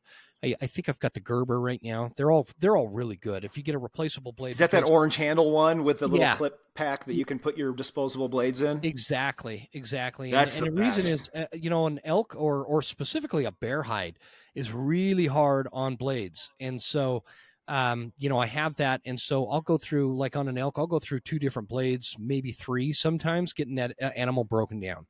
And that way you don't have to spend a lot of time with that hide heating up the animal and the meat while you sharpen your blade. You just throw a new blade on there and off to the races, right? For me, I am way less gear centric than I am knowledge centric. And so a lot of people will hit me up on the show and be like, "Hey, what pack do you recommend? What bow do you recommend? What hunting boots?" And I do have recommendations for all of that, for sure. But I'm way more like $2,000 worth of hunting gear will not be nearly as useful to you as understanding basic elk behavior, understanding where the elk are going to be and what they're going to be eating in week 4 of September versus November 15th. Understanding what those animals are going to be doing, where they're at, how they're breeding, what their breeding sequence is, where they like to seek shelter. A lot of people think, and I grew up this way, that you hunt deer and elk the same way. That's not the case at all. It's a completely different animal. They eat different things. They behave way differently. They interact with each other way differently. And so, like, a gear question for me is just way less relevant than having the knowledge. And so, is that kind of what you were asking me, Rob, or did I misunderstand? Were you asking Yeah. me more like homestead type stuff? No, I think a lot of that crosses over, and what you're saying about the tractor really Definitely. resonates with me. I've got a skid steer, and it's like it sucked because I was looking. I was like, I could buy a brand new tractor for the price of like a 10 to 15-year-old skid steer because they're just ridiculously expensive. But on my property, it's all rock. I was going to It's say, the you've way got that really everything rocky. is. Yeah. A You live on tractor that, would it's have got all that done shale rock, nothing. right? Yeah. See, a tractor's I got great for every me. rock. Yeah, if you've got some fertile land and you can actually get around. But the skid steer for me, it's so multi-purpose. But no, it was just, there's a true bleed over from hunters and to preppers because you already have the equipment that you need to suffice in the natural world more so than anyone that lives in a city that's like, we go to the mountains or to the beach once a month and we've got some chairs and some blankets. It's like, that's awesome. Yeah. Glad that you're getting outside. It's a different life when you actually are buying that equipment. So as much as you say skill is more important, that is true, but I don't think there's many people that don't have, especially at our age, the amount of experience that you have. You've built up probably quite a nice cache of equipment that's multi-purpose. You know the type of stove you like to make your food on and heat your water on. You know the type. Is there anything else that just is like, when I'm in the backcountry, I swear by a jet boil. I love a jet boil. Yeah. A jet boil and that's great. We've used it for like, when we first moved in here, there was a problem with our electrical line, and it's before I had everything set up so that we don't have to worry about being on the grid. We cooked a lot of meals when the power would go out on that jet boil. Like awesome. That's a great little piece of equipment. Small. And get the small one, not the big. They had like the big jet boil. That's great if you're at home or whatever. But in the backcountry, that jet boil is priceless. I love it. It's multi-use. I love, especially even when I'm guiding. You can imagine a lot of people that I end up guiding. They don't hire guides because they're, world-class hunters. They hire guides because they're hedge fund managers that want to try the experience of elk hunting, right? In a lot of cases, and so they come out and I can. They don't have that kind of equipment, so I can get them into the backcountry. We'll get into the rain. It'll be nasty, kind of rainy, windy day or whatever. We'll kind of tuck ourselves into some dark timber and sit around and wait for the storm to pass. And I can make them a quick cup of like high dollar coffee right there on the jet boil within 5 minutes. So, to the point that you made, Rob, about, our experience and what we're going for, my goal is not just self-sufficiency. I want to live a life in which I am, I'm a participant in nature. I'm a participant in the mountains. I'm not a spectator. I'm not a bird watcher that goes in there to take some photos. I want to experience nature on a real level, and I want to be a part of it. And so that's why I kind of geek out on learning things like elk behavior and bear behavior and the difference between black and grizzly bear from a natural standpoint, how they differ behaviorally, and deer, how they differ, mule deer versus whitetail. They're totally different animals. You hunt them completely different way. And it's all because I want to, like, when I'm on my deathbed, I want to know that I was as close to the earth as I could possibly be. And that's how I've done it. And I'm not just, like, no offense to somebody living in downtown Denver or something, but your level of access and participation in Mother Nature is way different than what mine is. And so it's just a deeper level, and that's what I wanted. That's how I set up my life. And so, yeah, it's beautiful. That and a jet boil. I think a lot of people crave that. Yeah. Get a jet boil. The one thing about a jet boil, the drawback that there's a solution to is when you have a jet boil that you're not sure how much fuel you're going to use, and you've used it 5 or 6 times already, and that canister goes in your backpack. Yep. You're like, I think I'm just going to throw a second one in there just in case. Yeah, but there the is a extra product weight. called Flip Fuel where you can refill those. Oh, really? I've got Okay. one. They're fantastic. Yeah, it's Flip Fuel. I Flip think fuel? flipfuel.co or flipfuel.com. Let me look that up. But That you would can be actually, super helpful. there's a step-by-step process. So every time you're going out, you know you got a full tank. It's not this, oh, I think I got a third of a tank and I'm just going to hope for the best and see what happens. But that little product, tiny little, you see in that? Yeah, I see it, man. You can Pretty get it at awesome. like Shills. Oh, there's the website. Yeah, I'll check that out. I need something like that bad, because that's happened to me a bunch. I don't want the extra weight. Oh, it's so annoying. Yeah, and you're like, I'm just gonna throw a second one in. Yeah, and that's usually what I end up doing. So I'll definitely check that out, man. Nice. So you going into the backcountry and guiding people. This is a twofold question, I guess, off of that. What mistakes have you made that you're like, this is, let me teach you, versus, or as in with the same respect to the hedge fund manager that, is flying out there to come sit down with you and then get out into the backcountry. What mistakes are they making? Any types of mistakes, from the seasoned pro to the noob. What are some common mistakes maybe that you've experienced that you've realized, and now it's a bit of wisdom that you can be like, this is what you need to do? Well, first let me clarify. Sometimes I had a client like this year. I'm getting guys that are really good hunters, but they live in like North Carolina or South Carolina or Pennsylvania. They don't hunt the high country. Yeah, it's a totally different environment out there, and so I often underestimate.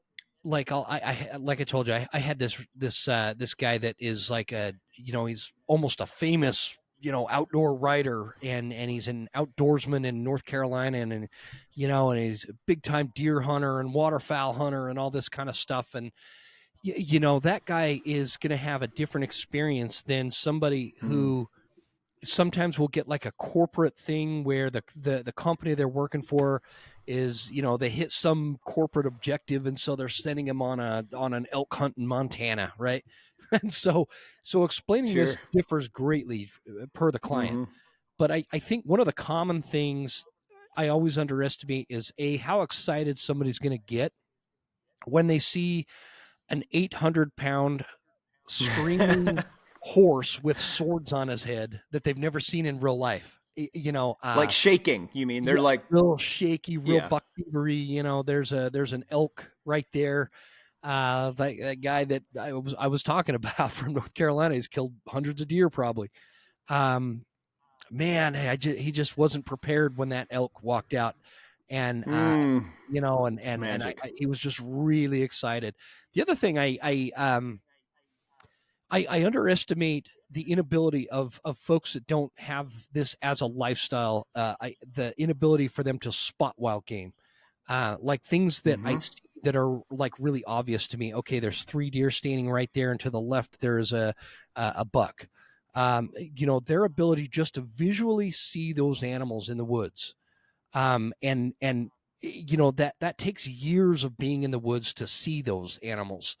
And spot them and identify them and know exactly what to do at that point.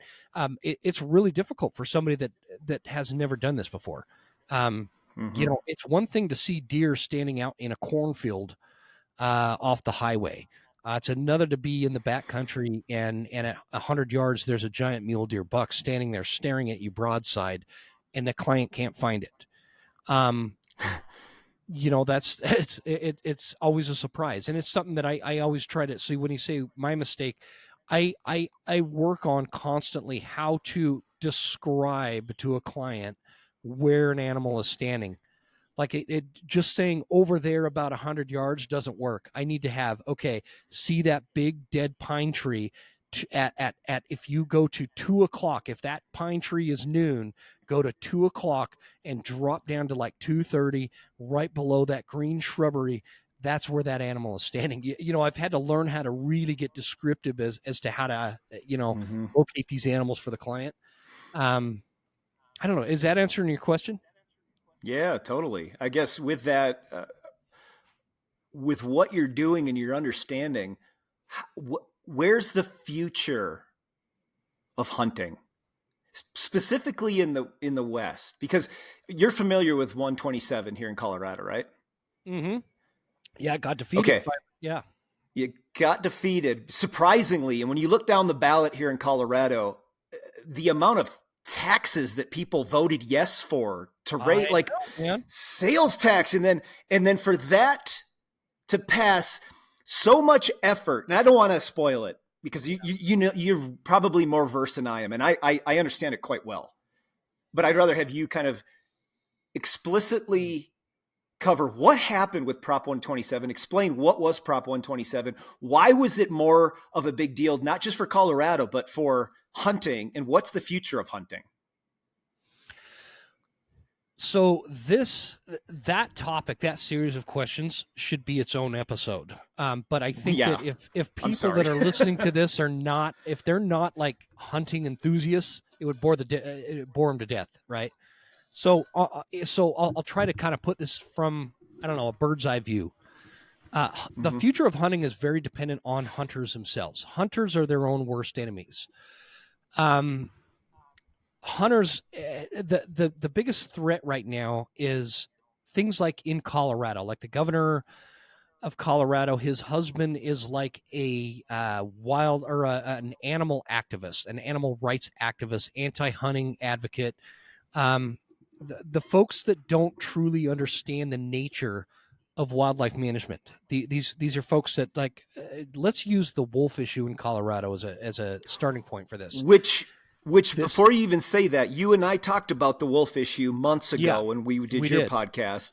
Yep. And I have done some videos on that did pretty well. And I got a lot of heat. But definitely heat from those that categorically have no concept of what they're talking about. And now I believe, I'm not sure, you might know this, but that governor that you're discussing, the governor in Colorado right here, coming out and blaming the cost, the things that we were saying are going to happen because of this ridiculous ballot box biology initiative. He's trying to blame the cattlemen. He's trying to blame the ranches on some of these costs. I don't know if you've seen that. It's there. There's nothing. Seen a little bit.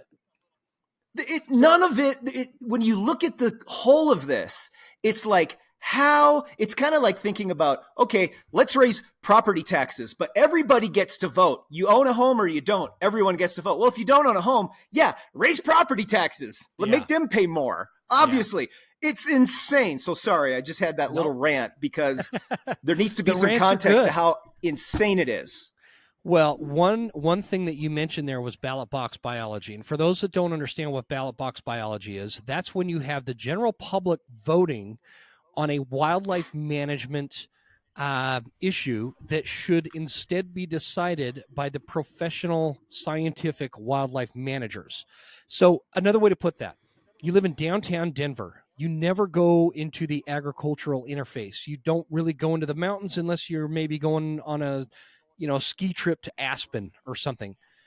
But hanging out at the coffee shop in downtown Denver, somebody comes up to you and says, wouldn't it be great if we had wolves reintroduced onto the landscape? Hey, you know what? That sounds like a great idea because I have awesome. There are no consequences to me, but maybe I'll see a wolf or something when I'm out there skiing. Okay. Then the reality hits. That is not the case. So what happens is wolves being reintroduced onto the landscape, unmanaged and unchecked like they have been in Colorado. And this is an issue I've been dealing with since, for a long time, Rob. The wolves, for the northern Rocky Mountain region states such as Wyoming, Montana, and Idaho, we've been dealing with these wolves for a very long time. We've watched them decimate our wildlife. And this is coming from somebody. I'm not opposed to wolves on the landscape. I'm not opposed to that. I'm opposed to ballot box biology. The wildlife managers in the state of Colorado were opposed to introducing wolves onto the landscape. And that is because the landscape is not really set up for wolves anymore. It is very elk centric and heavy, with an economy that is very much based in non-resident hunting and those tag cells that go towards scientific conservational efforts that help these animals thrive. And what happens with wolves is you get these wolf advocates that are they put wolves on a pedestal at the expense of every other species on the landscape. And so to the layman in downtown Denver that thinks it's a great idea, they don't ever have to live with the consequences of what wolves do, such as they kill the cattleman's livestock. They destroy elk populations. They run elk populations. If the wolves aren't physically killing the cattle, they're running the elk off the mountain into the agricultural interface, who are then staying there, not just through a winter range. They are staying there year round now, destroying the farmers' fields and their crops, because they know that if they go back into the mountains, those wolves are going to annihilate their populations. And that's some tasty grass too. That is some tasty grass. They get used to that. And so that, it's not a thing where like, Jim at the Western Huntsman, he's just opposed to wolves, by golly.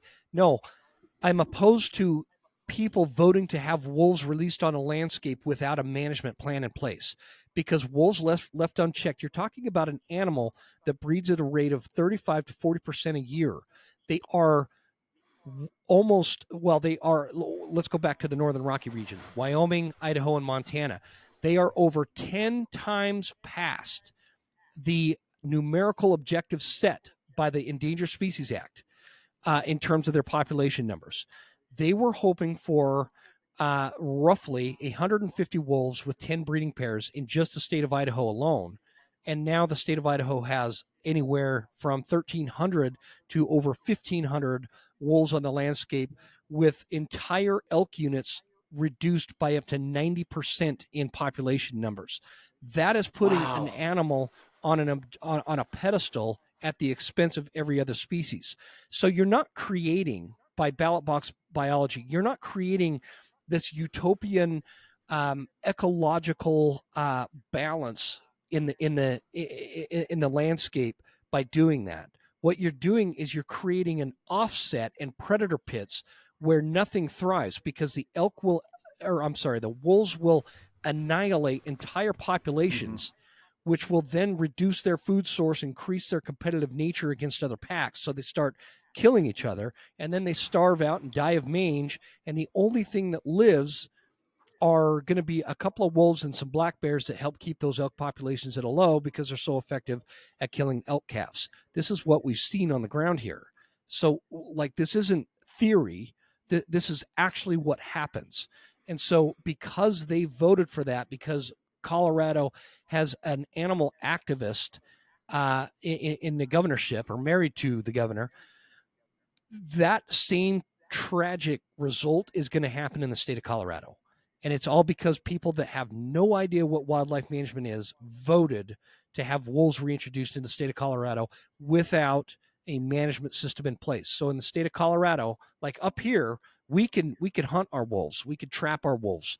That's how we manage them and keep those numbers down. And our elk numbers are starting to recover because we're able to reduce the amount of wolves on the landscape. That's a really important thing.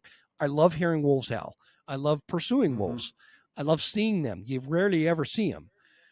But there has to be a management system in place. Management, what I mean by management, is hunting, trapping, some way to keep that population in check. The problem in Colorado is that does not exist. They just simply released them without any future plan to be able to hunt or trap them. And that is going to be what is going to be the downfall of the wildlife in the state of Colorado. Hopefully that real quick sense.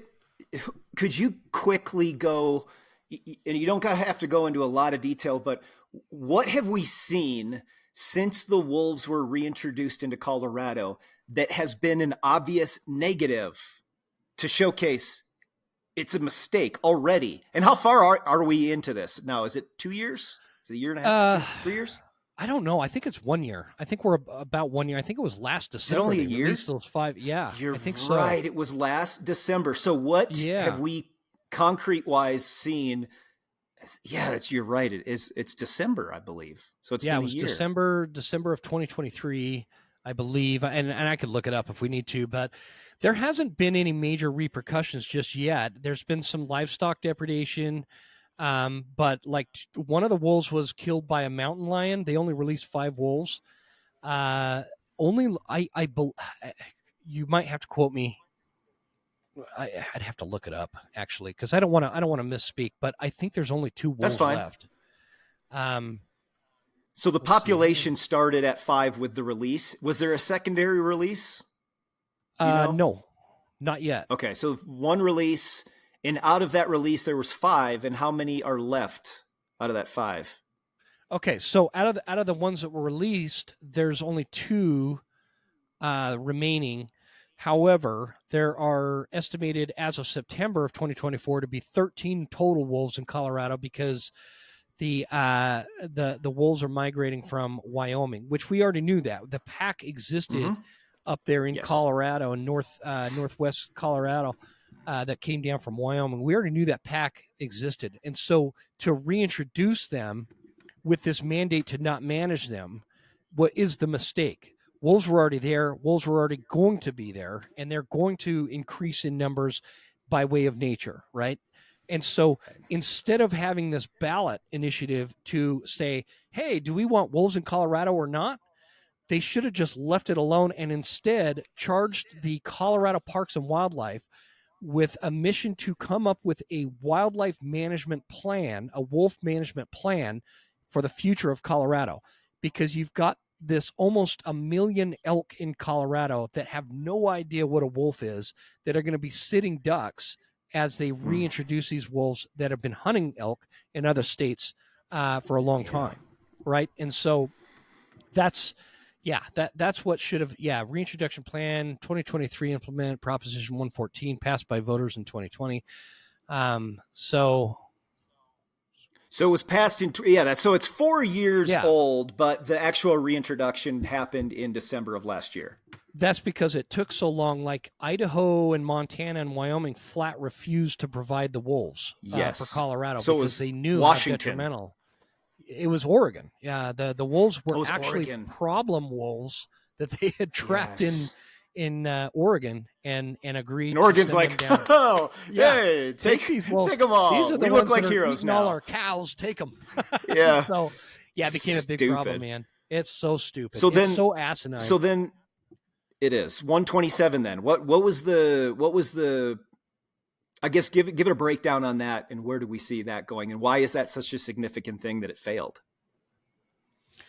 Oh, this recent proposition? Yeah, just from a month ago. So basically, that was a proposition to eliminate any kind of cat, like such as mountain lion, bobcat, lynx. Lynx are already protected, so I don't know why this even came about. But the difference is Colorado just went through the proposition for the wolf management, the wolf reintroduction, and hunters. I was creating a ruckus on my show, telling Colorado hunters they need to wake up and get involved and start talking to people that don't hunt about why it's important to not allow this reintroduction to happen, because there is no wolf management plan. Well, people didn't really listen to anybody. I'm not talking about just me. I'm just a very small, spoke in the wheel or whatever. When this new proposition came out, Coloradans had it. They saw the disaster that the wolf plan was, and how that got rammed down everybody's throats, so that these non-stakeholders, if you will, to wildlife management, the folks that are the emotionally intoxicated urbanites down in downtown Denver that voted to have wolf reintroduction. They realized what they were up against. So people like Dan Gates, and I believe he is with Coloradans for, let me see here. Dan Gates was really instrumental in this, and he is a guy, Colorado Wildlife Council. That's who he's with, and he's been on my show. But Dan Gates is the one that helped make the general public in Colorado aware of the error of this proposition, that was so unnecessary. There is no reason to have any kind of lynx hunting, trapping thing talked about, because they're already done. protected, right? The mountain lion population and bobcat population in the state of Colorado is very robust. There is no reason to take them off of any kind of management tool through hunting, because you need that just to keep those numbers in check. Mountain lions getting out of check result in really bad things for both people and wildlife. And so this idea... Is it because of their effectiveness? Is that why you say that? Oh, yeah. Because they're really just such effective hunters. Oh, absolutely. Right. Yeah, they're so detrimental to populations if left unchecked. And then they come into... Then they run out of food because they kill it all in the wild, and they start coming into the urban areas and suburbia America, so like they are in California, and stealing, your neighbor's dog, Fido, all of a sudden goes missing from mountain lions. And so the thing that people need to understand with wildlife management in general, but with mountain lions, you can't have this mindset that we can have these animals manage themselves. Okay, we don't live... This is not the 1700s anymore. The animal populations cannot manage themselves. And the management system that has proven most effective on the face of the planet and in world history is the North American model of wildlife conservation that we have here in North America, well, specifically United States and Canada. That's where our management system is management through hunting. That way we have both stakeholders in wildlife management, and we have people that actually care that these wildlife species are thriving on the landscape. And it means that we don't have market hunting and all this other stuff that again, that's a whole different podcast episode. But the thing is in the year 2024 and going into 2025, we live in a world where we have highways and freeways and interstates in airports and urbanization, urban sprawl, former areas like where Colorado Springs is. I want to say that used to be a great big mule deer winter range habitat, is now gone. That's now gone. It's all developed, right?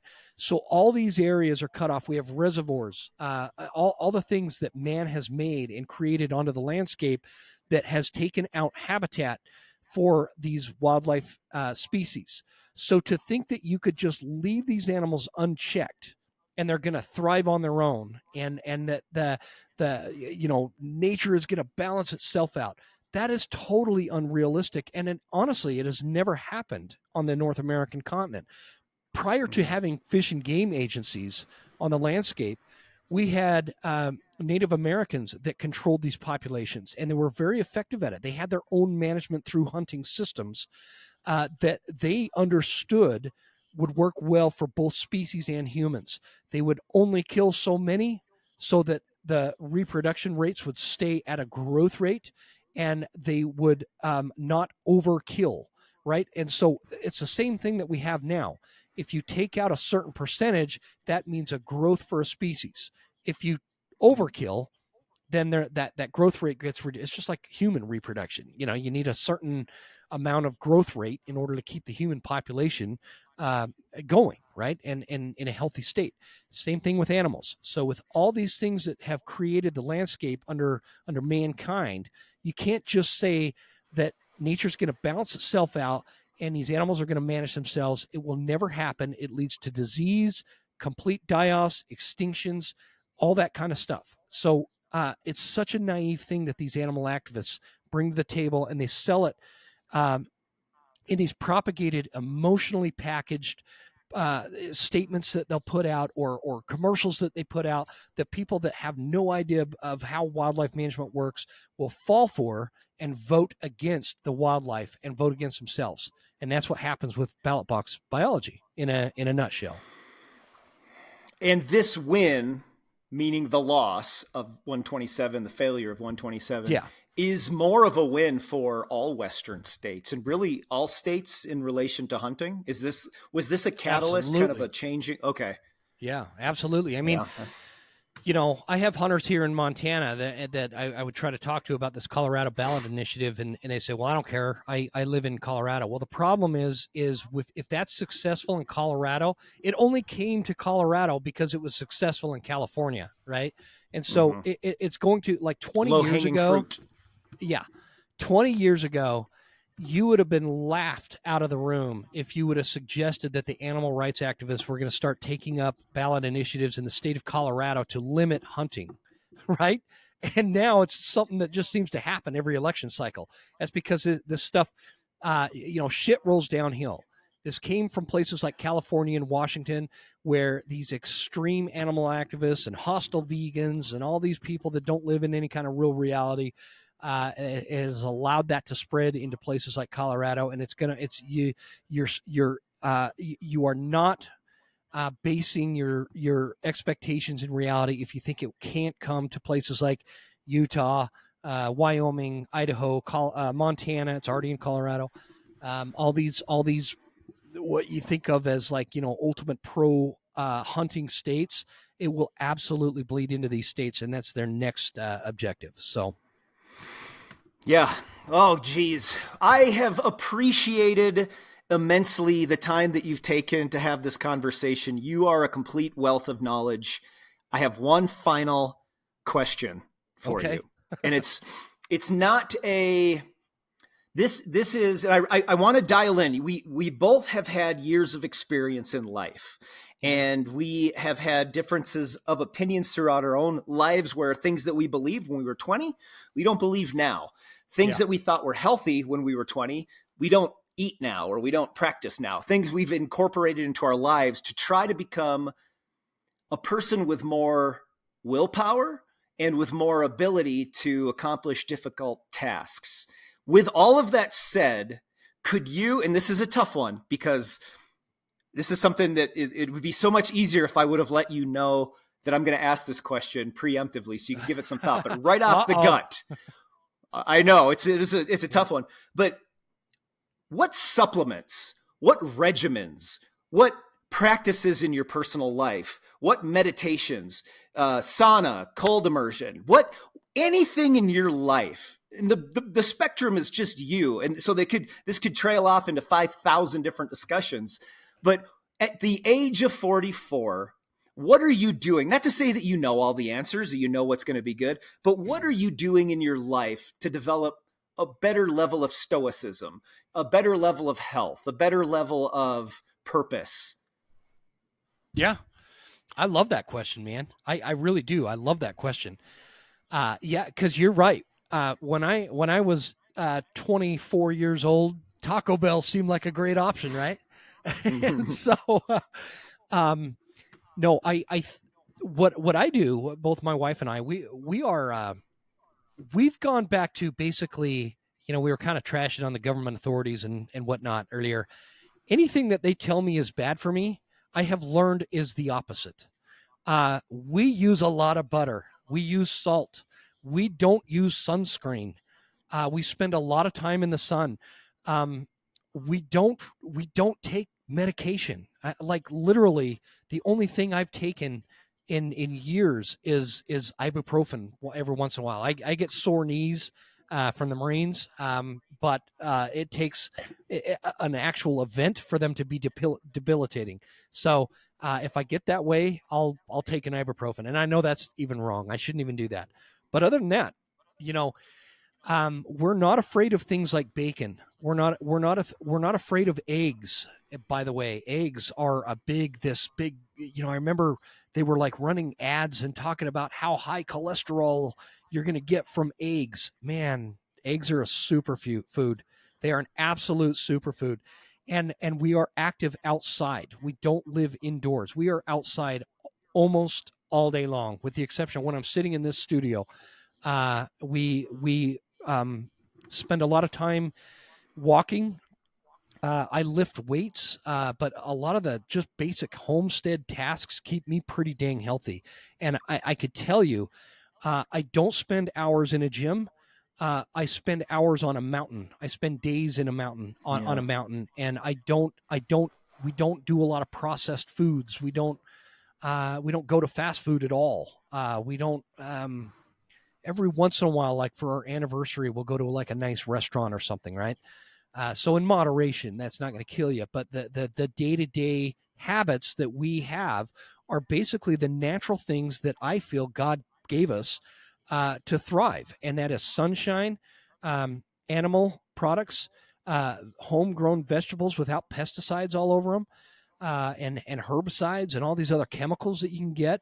Raw milk. I mean, come on. Yeah, we talked about how good eating the liver will make you feel. Mm-hmm. Same thing with raw milk, man. I mean, it's a superfood. And so those are the kind of things that we do. And I could tell you, both as, I have a lot of friends that are about my age, and then I have these hunting clients that come out, and I see them with all walks of life. And they're, people, and I remember as a kid, 44 was like old, I thought if somebody that was 44 would be really old, man. I tell you what, I am not like a Cameron Haynes level elk hunting athlete, right? But I am a mountain goat. I can outperform guys that are in their 20s on the mountain. And that is simply because A, I spent a lot of time in the mountains, and B, I eat things that God intended us to eat. I don't poison myself with chemicals and sunscreens and all these other things that people put in and on their body that harm them. And it just, knock on wood, I'm a super healthy guy. We don't get sick at my house very often. It's very rarely that somebody in my family is actually down and sick. And that's because, when we go swimming in the pond in July, we're just out there enjoying God's sunlight. And, mm-hmm. We eat natural meat that hasn't been pumped full of hormones and other chemicals. Same with our garden vegetables and our fruits. And, hopefully that answers your question, but there's no science to it, man. It's just old school stuff. It is incredible that you put it and laid it out that way, because before this recording, I went through and was developing a list, and you hit on so many of the topics, but the list is some content that I'm going to probably put out today or tomorrow, in relation to it's winter. Oh, it's inevitable. We're going to get sick. And just, I'm going to go through this list really quickly, and just how many things that you touched upon mm-hmm. in this list. Okay. Limit holiday treats, avoid alcohol, get outside, even in the cold, get sunlight or use of artificial light. Now people will go, oh, like a tanning bed. Yes, actually vitamin D, magnesium, that powerhouse. So you can say that's ridiculous. You can get outside in difficult climates where it gets cloudy. Now in Colorado, we get a lot of sunlight, but I will mm-hmm. probably jump into that a little bit more. I'm a big fan of red light therapy. You didn't mention that, but control blood sugar levels, meaning you're not spiking your glucose by the sugars that you're eating. The one thing you didn't mention, but I believe you probably have as a priority, the foundation of good health is proper sleep. Nothing can sleep. Nothing take, you can't manipulate. It's the basis. So if we're going to say, health is a 3-pillared thing, well, under those 3 pillars is sleep. You mentioned weightlifting, my opinion is you get under heavy weight. However, you doing the things that you're doing, climbing up a mountain, going down a mountain. And a lot of people don't realize just how difficult, actually, your breath seems to falter when you're going up, and your knees seem to falter when going down. Everything has its purpose. Yeah. Everything has its specific, but the more, I would say, probably the healthiest people on planet Earth are those that are forced daily, not forced, but make the choice daily to get out and having to kneel down, get up and down in a garden, picking weeds. Mm-hmm. That might be just as valuable as getting under heavy weight. Again, maybe. Yeah. Staying hydrated, managing your stress level, and then, the proper amount of relationship growth that you have, feeling comfortable with the people that you associate with, and then just planning ahead in the holiday season to avoid the thought, because we're structured in Western society that every about month and a half, there's a new holiday that corporate greed can just take advantage of. And you better have a treat. It's Valentine's Day. Well, it's Christmas. Of course you're going to have treats. And, Thanksgiving before that, you got to eat. It's delicious. And then before that, oh, here's some candy. It's time to eat loads of candy because of Halloween. And before that, you've got Labor Day, and before that you have the 4th of July, and before that you have Memorial Day, and you just keep going. There's always something about a month and a half strictly scripted to make you weak. That is all that's doing. Oh, look at me, I'm having a great time. Now you're a little bit weaker because you made those bad choices, and they add up. I've been called a conspiracy theorist because I've said that is by design. That is by design. The food companies and the pharmaceutical companies work with these people that are getting rich as senators and blah, blah, blah. I mean, whole other conversation, but it's by design. Just do natural things, like use your body. Use your body. Exactly. It's really not that hard. Use your body. Enjoy the sun. Get outside. Whether it's sunny or not, being outside, I don't care. I just feel better. If I have a day where I don't get outside, which is like never, I notice a difference. I don't care what you're doing. Go outside and cut some wood. It'll make you. And here's cutting wood. Holy crap, is the greatest. Like everything is like, if you've got an axe in your hand, let's say even a lighter axe. If you've got an axe in your hand and you're 20 minutes in, that's a high intensity workout. You can make it as low. You can stop and slow your heart rate. You can control it, but it is an absolute. Oh, you did. Can you hear me now? Now I can hear you. Sorry about that. Yeah. Okay. That's okay. We're right to the end. I guess it's kind of cueing us to finish off. But one thing that I think is really beneficial, that I think as we get older, that's really interesting, that I do on a regular basis, is grab some heavy weight in your left hand and your right hand and just go for a walk as long as you can. That grip strength, that strengthen your shoulders and the body, that you kind of have to, it's this weird movement back and forth. Little things like that where you don't need a gym membership. Pick up something heavy in both hands, walk over to a spot that's uncomfortable and then back. Hey, you just did something that can really probably prolong your life. Little things, these little things, they add into big things. And the more of these things that you're incorporating, the more you're outside, it's also, you're providing the ability to have purpose. Most people working at a desk, going home, flipping on their favorite show, and then heading to bed, that's a tough purpose. That's not a purpose-driven life. And I have no interest in that. Yeah, me neither, man. I think that sedentary style mindset and lifestyle is why we have a country with a society that is so angry all the time. It's angry, road rage, and they're angry about their politicians and somebody's tweet and somebody's, blah, blah, blah, blah, blah. You can go down the list.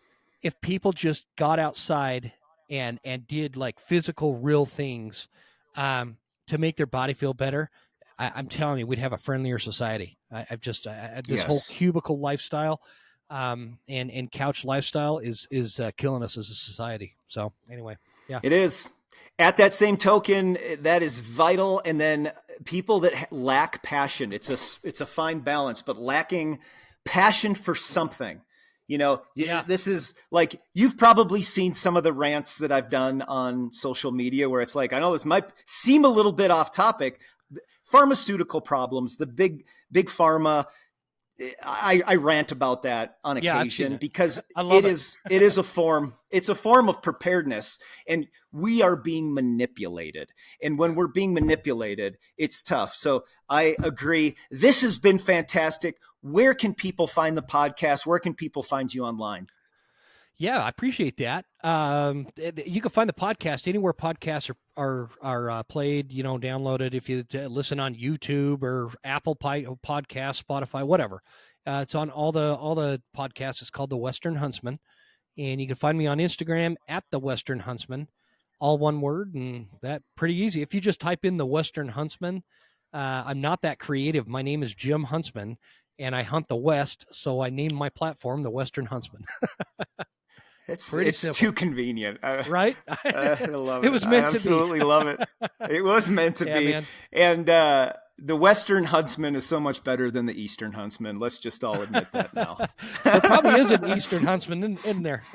Uh-oh. I don't get know. Some hate mail, maybe. Not as exciting. I will tell you, hey, I've listened to several of your podcasts. I know not everyone listening to this is going to be wanting to endeavor into hunting. However, if you are interested in understanding actual biology, if you're understanding actual patterns for animals, it is interesting, way more interesting than just the idea of we're going to go out and hunt and bring some meat back to the freezer. I think you articulate things in a way, and you have guests that can articulate things in a way to help understand that this is a lifestyle. It is a lifestyle that provides an absolute, true sense of purpose and belief that so many people, like we were just talking about, lack. And I appreciate that. Yeah. So thanks for all the effort you put into that. It's great. Very kind words. Thank you very much. Good. Well, thanks for being on, and thanks for everybody for listening this long. We're at 2 hours and 15 minutes. I think that's amazing. That flew. Thanks for having me, Rob. All right. Always a pleasure, man. You bet. Thank you, sir. Thanks. The more prepared you are, the less fear you have. As you develop skills and an understanding of how to use the right equipment or resources you have access to, you gain an advantage, especially today when most men are weak and misinformed. You cannot control the world around you, only how you react. Welcome to the How to Prepare for Everything podcast. I'm your host, Rob Benson.